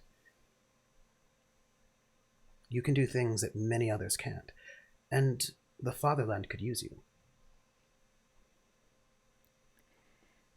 The fatherland has never wanted a woman serving it. You and I both know that. Times are changing. You might want to give me a call, my card.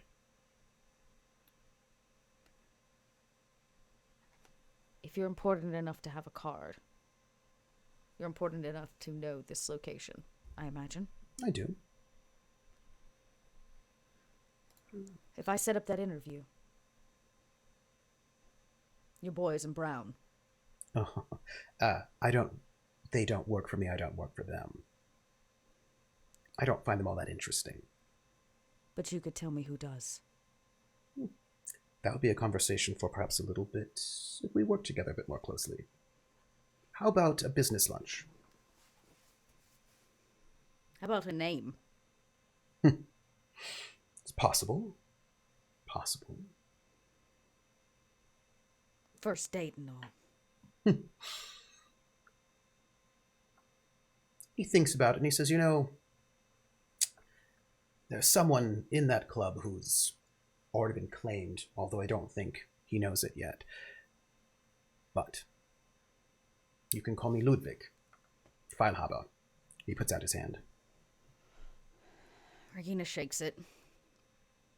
Which one? One of the actors. Someone finds him interesting, but not my department.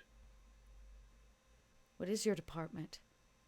That's not spoken about on the streets. But business lunch. I'll consider it. I have your card. Mm-hmm. And he turns and walks back the way he came and sort of fades into the crowd as someone else out there has their eyes on Oscar. We don't know who. And someone else has their eyes on Frieda. We definitely know who that is. And that is where we're going to end our evening. Can I do one last thing, Trooper? Yes, absolutely. Of course. Absolutely. As Ludwig turns around and begins to walk up, there is a roar as a motorcycle comes down the street, and battered Oscar would yell out, Lady Dora, the door!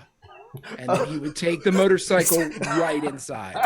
Regina would use that to cover her entrance and make sure Nicoletta doesn't see her until Nicoletta leaves, because Regina maybe decides she might stay for the after party without Nicoletta for the night. Frieda and Angela would definitely make sure Regina and Oscar would make it to the after party and have a fun time, because right now young Frieda is 24 years old. Yep. And her trouble aspect is She's a wild child. Wild child, new experiences, and party. Yeah. So if there's someone who's a kindred spirit, she'd want them to party with her. Even if she doesn't remember it necessarily the next day. I imagine Regina gets really drunk, which is something we don't ever see. Like, you manage to get Regina drunk. I imagine she gives Hannah the iris instead because she's so enamored with, like, the photography art. Yeah, I imagine it's kind of a crazy evening. I think that, it's definitely crazy. I think Nicoletta stays for a couple of drinks, timing how long it'll be to make, our dear Regina wait just enough time so that when she shows up back over at Regina's place, Regina will be super happy to see her. Like, she's got the timing perfect, right? And so then Regina's not there. And she heads back to go and to torture Regina a little bit more. And Regina gets back and like, oh, you're not missing out on anything. You just need to go out and be your own woman and meet your own people and do what you want. Here, some cocaine. We should do drugs. It'll make you feel better. Because Cut to 8 later, we're all in the Schlattbad in the shower. Yes, Just like yes, yes. I was going to say, Regina would go home Freida's before like then, drugs, but... sex, rock and roll. Yes. Hell fucking yeah. And I think you probably have Hannah Hoch, the photo montage artist, goes to the party as well. There's like quite a couple people there, and there's like a montage. There's a bit of a montage of this sort of after party, which bumbles around at a bunch of different places, and it's a lot of artists, a lot of performers there, right, having this sort of moment. There might be some nudity. It's unclear at moments. Definitely. Yes. It's a theater after show party. Sometimes there's nudity. There's a bunch of theater kids here. Do you think there's not nudity? And there's and Hannah probably would have talked to the other Hannah Hoch would love to talk to Regina about photography as art. I bet. Yeah. We might even see, oh, you know what? This is such a deep cut. I'm going to give y'all a deep cut, and then I promise we'll get the hell out of here. I love it. Regina probably, after all of this, wakes up hungover shit the next day in her dormitory because that's how things go down. And she'd reach over, and there would be a card on her bedside. Yep. That she would probably contemplate. And then I think there would be this kind of like spark that happens, and she goes to the trunk at the end of her bed and like opens it up and begins like tossing junk around until she gets to a camera at the bottom of the trunk, and it has a tag on it from her father. It says, "From your father, may you use it better than I did." And there is an SS, who will become the SS person, pondering Oscar's performance. Oscar may not have ever met him yet, but he has been to the cabaret a couple times. He's been around, and people's names get thrown because there's going to be a new government in power soon, and they need people who could be interesting. Person has not yet approached our dear Oscar. The ask hasn't been made yet. But they're lurking. What is your next night after this wild after party? For Oscar? I would say that the last shot you saw of Oscar would be the same as the first one. We would go back to the bathhouse, and he would be dancing, only not the tango, something slower, something less demanding, just maybe even if just a rock back and forth. Slow foxtrot. Just very, just, I mean, glacial. It's slow. very slow. And he would be dancing with Greta, and Mel would be dancing with Margot. That would be, we just have a fourth with us. Now, I'm just going to point out that Mel would probably fuss a little bit, just a little bit of fussing over you, just wanting to because he's going to get some ice and make sure that your swelling goes down. There'd be dancing, but in between dances, there'd be a little bit of a... I have the crudest comment, but I am just going to leave it. Make it the comment, Greg. I will after. All right. This doesn't get flagged by YouTube. And I just say that had something to do with the swelling. 1932. And what about the next day for Frieda? I think Frieda wakes up the next day after who knows how many drugs, sex, and rock and roll with whomever she had, because drugs, sex, and jazz. Because it's 32. Well, whiskey, jazz, and jive, and gin are all the drugs of vice and sin. Make you dance that Lindy Hop so hot and sweet your feet won't stop. Anyways, I don't know swing music intimately well. And I think Frieda would wake up the next morning, maybe after a bathhouse visit. I don't know. Who's to say they didn't go home after the bathhouse? In Angelo's house. I think she'd wake up in his bed, and he's made you breakfast. He's made your breakfast, and it's like he's delightful. It's a good like he's German, a sweet Italian boy. Yeah, and it's like some like bread rolls with some cheese and some like cold cuts. And she would definitely savor that because, again, she's from the poorest side of town. She's from a really poor, very poor family. She very heavily associates with that aspect of life. But she would very much appreciate that breakfast and just appreciate the people she met the night before and the fact that she's here with Angelo before having to go and get back to the daily grind the next day. She would just soak all that in, all those wonderful experiences she got to have before having to get back and be probably just a stage manager. And unless they needed a fill-in for something. And maybe they do. But you know what's really great?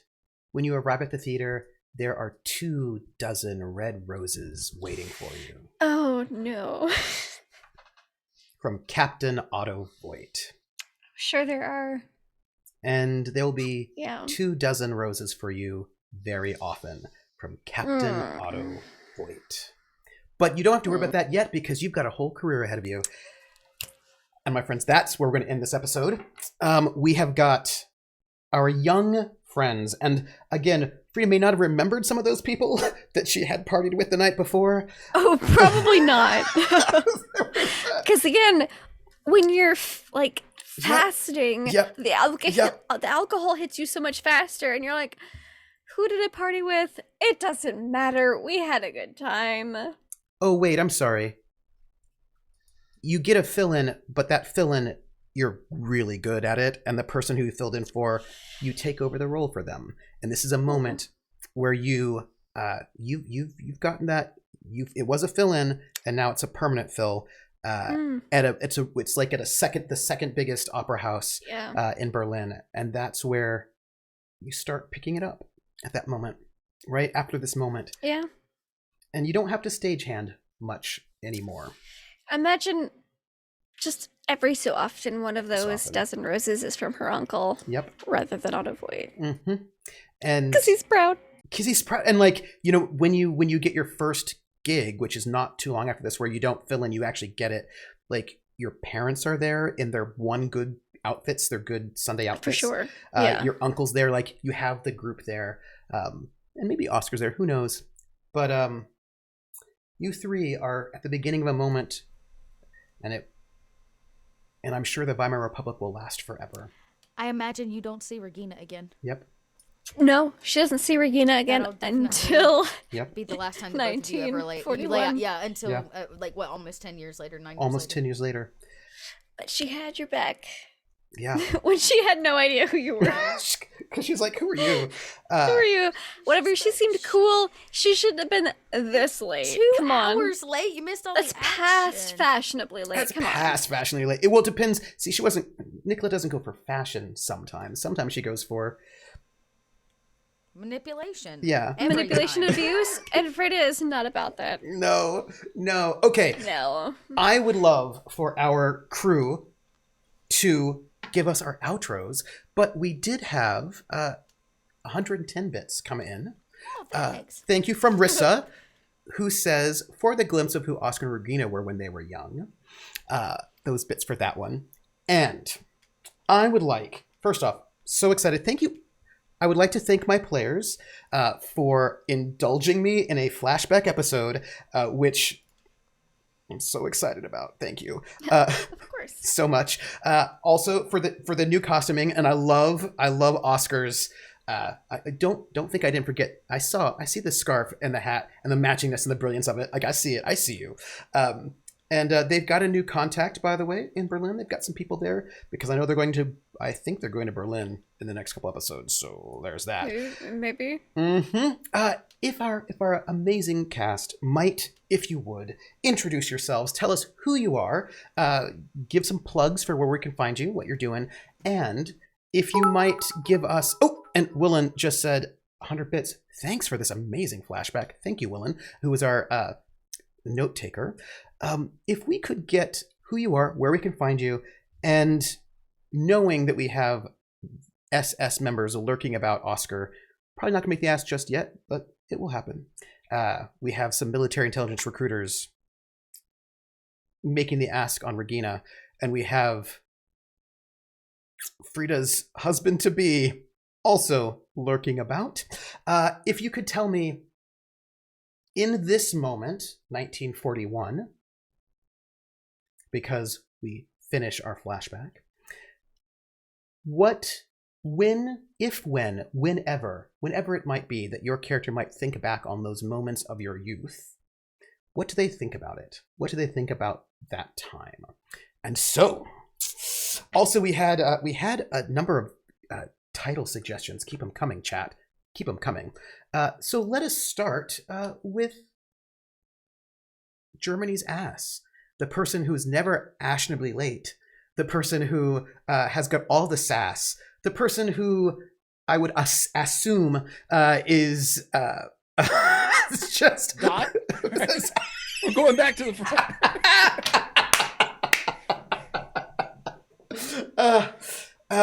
The one who is the inspiration for Cabaret.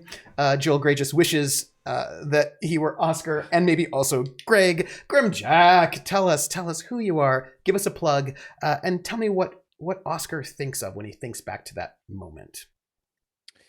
Greg Grimjack. I don't have anything to plug. I'm not on the internet, but my son over at Pod Awkward on Twitter, doing great stuff. If you want to look into the eyes or the mind of a teenager during these times, doing awesome stuff.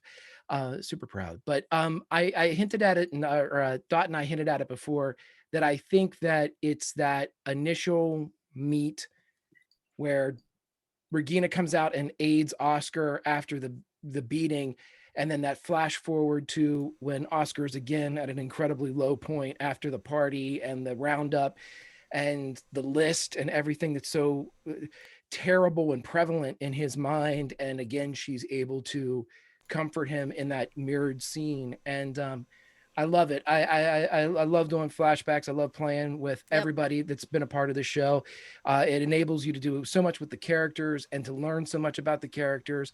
And it was just great. Loved it. Couldn't be happier with it. And Trooper, I love you and you're awesome. By the way, I'm wearing my German shirt, my Bavarian. It's a little Bavarian shirt, just so you know. I'm not wearing lederhosen, which I should be, but it's okay. For the woman who's got the jive, the jazz, and also the opera. For the woman who we can see already is like, let me do some social management, but clearly has got a little bit of shenanigans in her soul. What? No. What?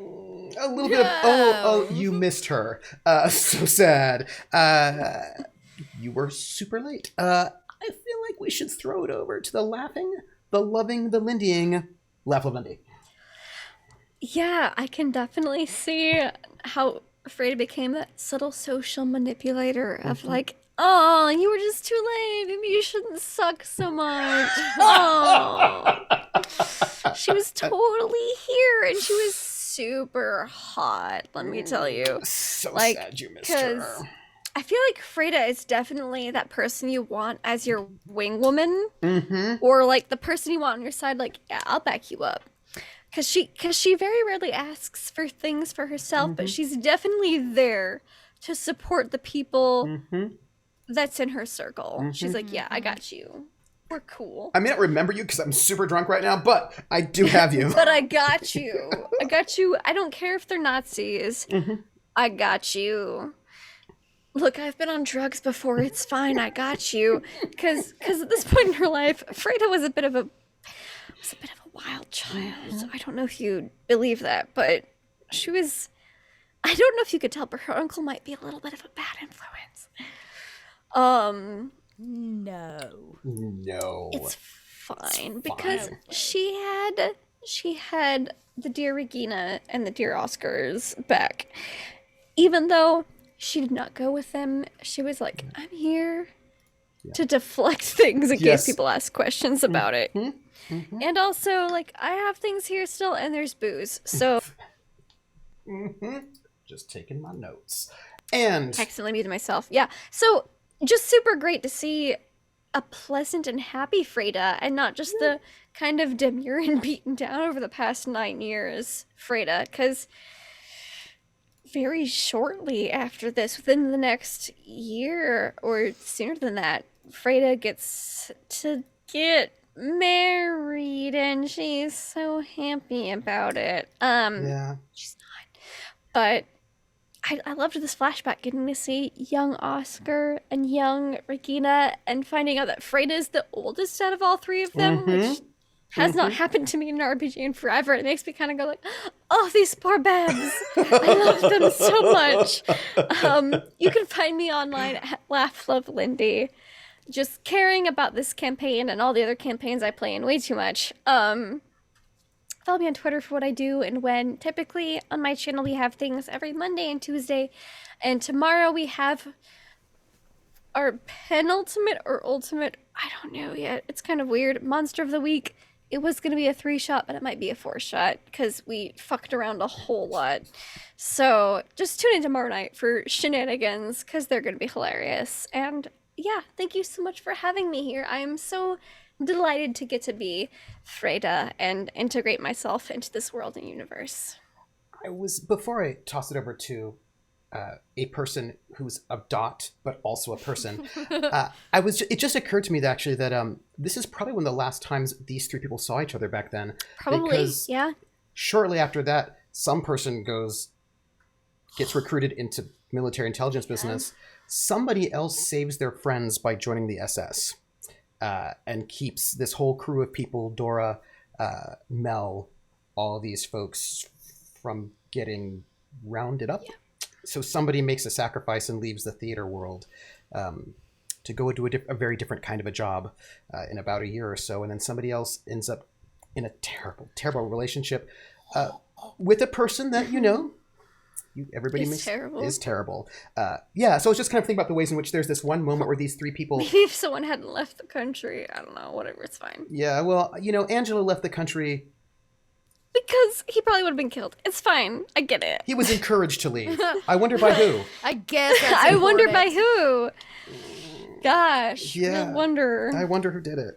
And so thinking about this moment with these three characters who have this one evening together before they get pulled apart by the great forces of history, I want to bring it to the woman with the new hat, which may never be seen again. Probably not. I bet Regina... she bought this hat for Nicoletta. She did. Nicoletta didn't get to wear it, or didn't get to see it. So I imagine Regina probably got rid of it soon thereafter. But Little Red Dot. I just had to give you a name. Sorry. Little Red Dot. Dot. You can find me online as Little Red Dot, where I do a lot of producing of TTRPGs. Find a channel, and I'm there sometimes, or all of the time. It's kind of scary. It's kind of exciting. Yeah, it's I have a podcast and some other things, so just check it out. Tonight, I remember. So a few hours ago, Trooper was like, "I think I have an idea for tonight's game. I'm gonna run it by everybody." And then I was backstage before the show, and I was like, "I don't know what I'm gonna do for Regina, because everything in her life right now at this point was really dictated by Nicoletta." At 20 minutes before call, I was like, I have an idea. I figured something out. Can we put all of this stuff into the story tonight, Trooper? And because you're a great human being, you did, and you took all of my crazy ideas and made them reality. So thank you. Star, I'm gonna give one to both of you. Okay, so Oscar. Your cabaret, your whole spiel with drawing stick Hitlers on your body, really, really fantastic. Just Dot loved it. Regina loved it, though she doesn't know she loved it yet because she was a bit mortified. She's not really naked bodies. Yeah, it was just a lot, y'all. There was a lot going on. But she will eventually really appreciate it. So I just have to give you kudos, Greg, for the incredible performance and just really giving it your all. I really approve. And then our dear Lindy Frieda. God, Regina has not spent a lot of time around women like Frieda. Like a lot of the women Regina met tonight, actually, but Frieda in particular. And she's not used to being allowed to speak to people. She's not used to people touching her. And Frieda was kind of there from start to finish until the events at the very, very end. And so I just, like, which makes that moment when she shows up in Germany, right? And the whole crew's like, oh yeah, about this opera singer. And Regina's like, what the fuck opera singer are you talking about? And they're like, this opera singer we absconded with from Berlin. And Regina's like, do y'all know who that is? I saw her first performance. Like, the actual level of fangirl now for that moment has been superseded by, like, tonight's great Frieda performance and the way that Frieda, like, integrated herself in wanting to help Regina in her desperate, embarrassing date. Or lack thereof. Anyways, kudos to both of you. And Trooper, I'm going to give you one more, only because, that shopkeep. I did not see her coming. What a great, unexpected NPC that, was just, was so perfect. And I knew, and then in the moment when Regina was helping Oscar, she's like, wait a second. I know somebody that wants to put a lot of makeup on somebody, and it's not going to be me. And it was really well set up. And those are the kind of moments you can't really plan for. You just have to, like, own the moment. And, you set it up so beautifully. So it just weaves so nicely at the end. That's it. That's what I got. Ding, ding. Thanks, everybody. And I'm troopersjp. I have been your GM. And I just can't help but think about, Margot the shopkeep and her time with Oscar. Like, I know that Margot, like, had some time with Oscar and Mel and Greta and, like, got to have a slightly different life, than the one that she was having because she looked very fancy, but she had no money. Do you know what I mean? Like, and that's the thing. Yeah. Like, you spend, like, all of your money, like, being the Woolworths makeup counter girl, but that's like, but you have no money, right? And think about how many people we know in Berlin now, y'all. When we come back and deal in this party later, we met some really cool folks. Yeah. And Dora had her cabaret. Her cabaret's been shut down, but Dora's still in Berlin, right? She's still surviving in her life. And there's just, like, a bunch of people, because I know that you all, like, this is y'all's homes. Do you know what I mean? And, like, to think about the idea that I know people, and I kind of wanted to get a space where we get to go back to your life a little bit and know a little bit of what kind of places, and to see your different worlds. Like, that was something that was really interesting to me. I was like, I want to see what they're like in these, like, because here's the thing. Frieda is, like, the Berlin Nine-Year-Old, but, like, her dad's a criminal who stabs people and, has a lot of heroin and cocaine and whatnot, and Uncle Fritz, what? Uncle Fritz, and she's not as, she's very, very refined, but that's not where she grew up. And Oscar is this amazing performer who got to live this life and, like, have a kind of a life that he doesn't get to have now, right? That his life is so constrained, and to be able to see him without those constraints, I was very excited to see the Oscar that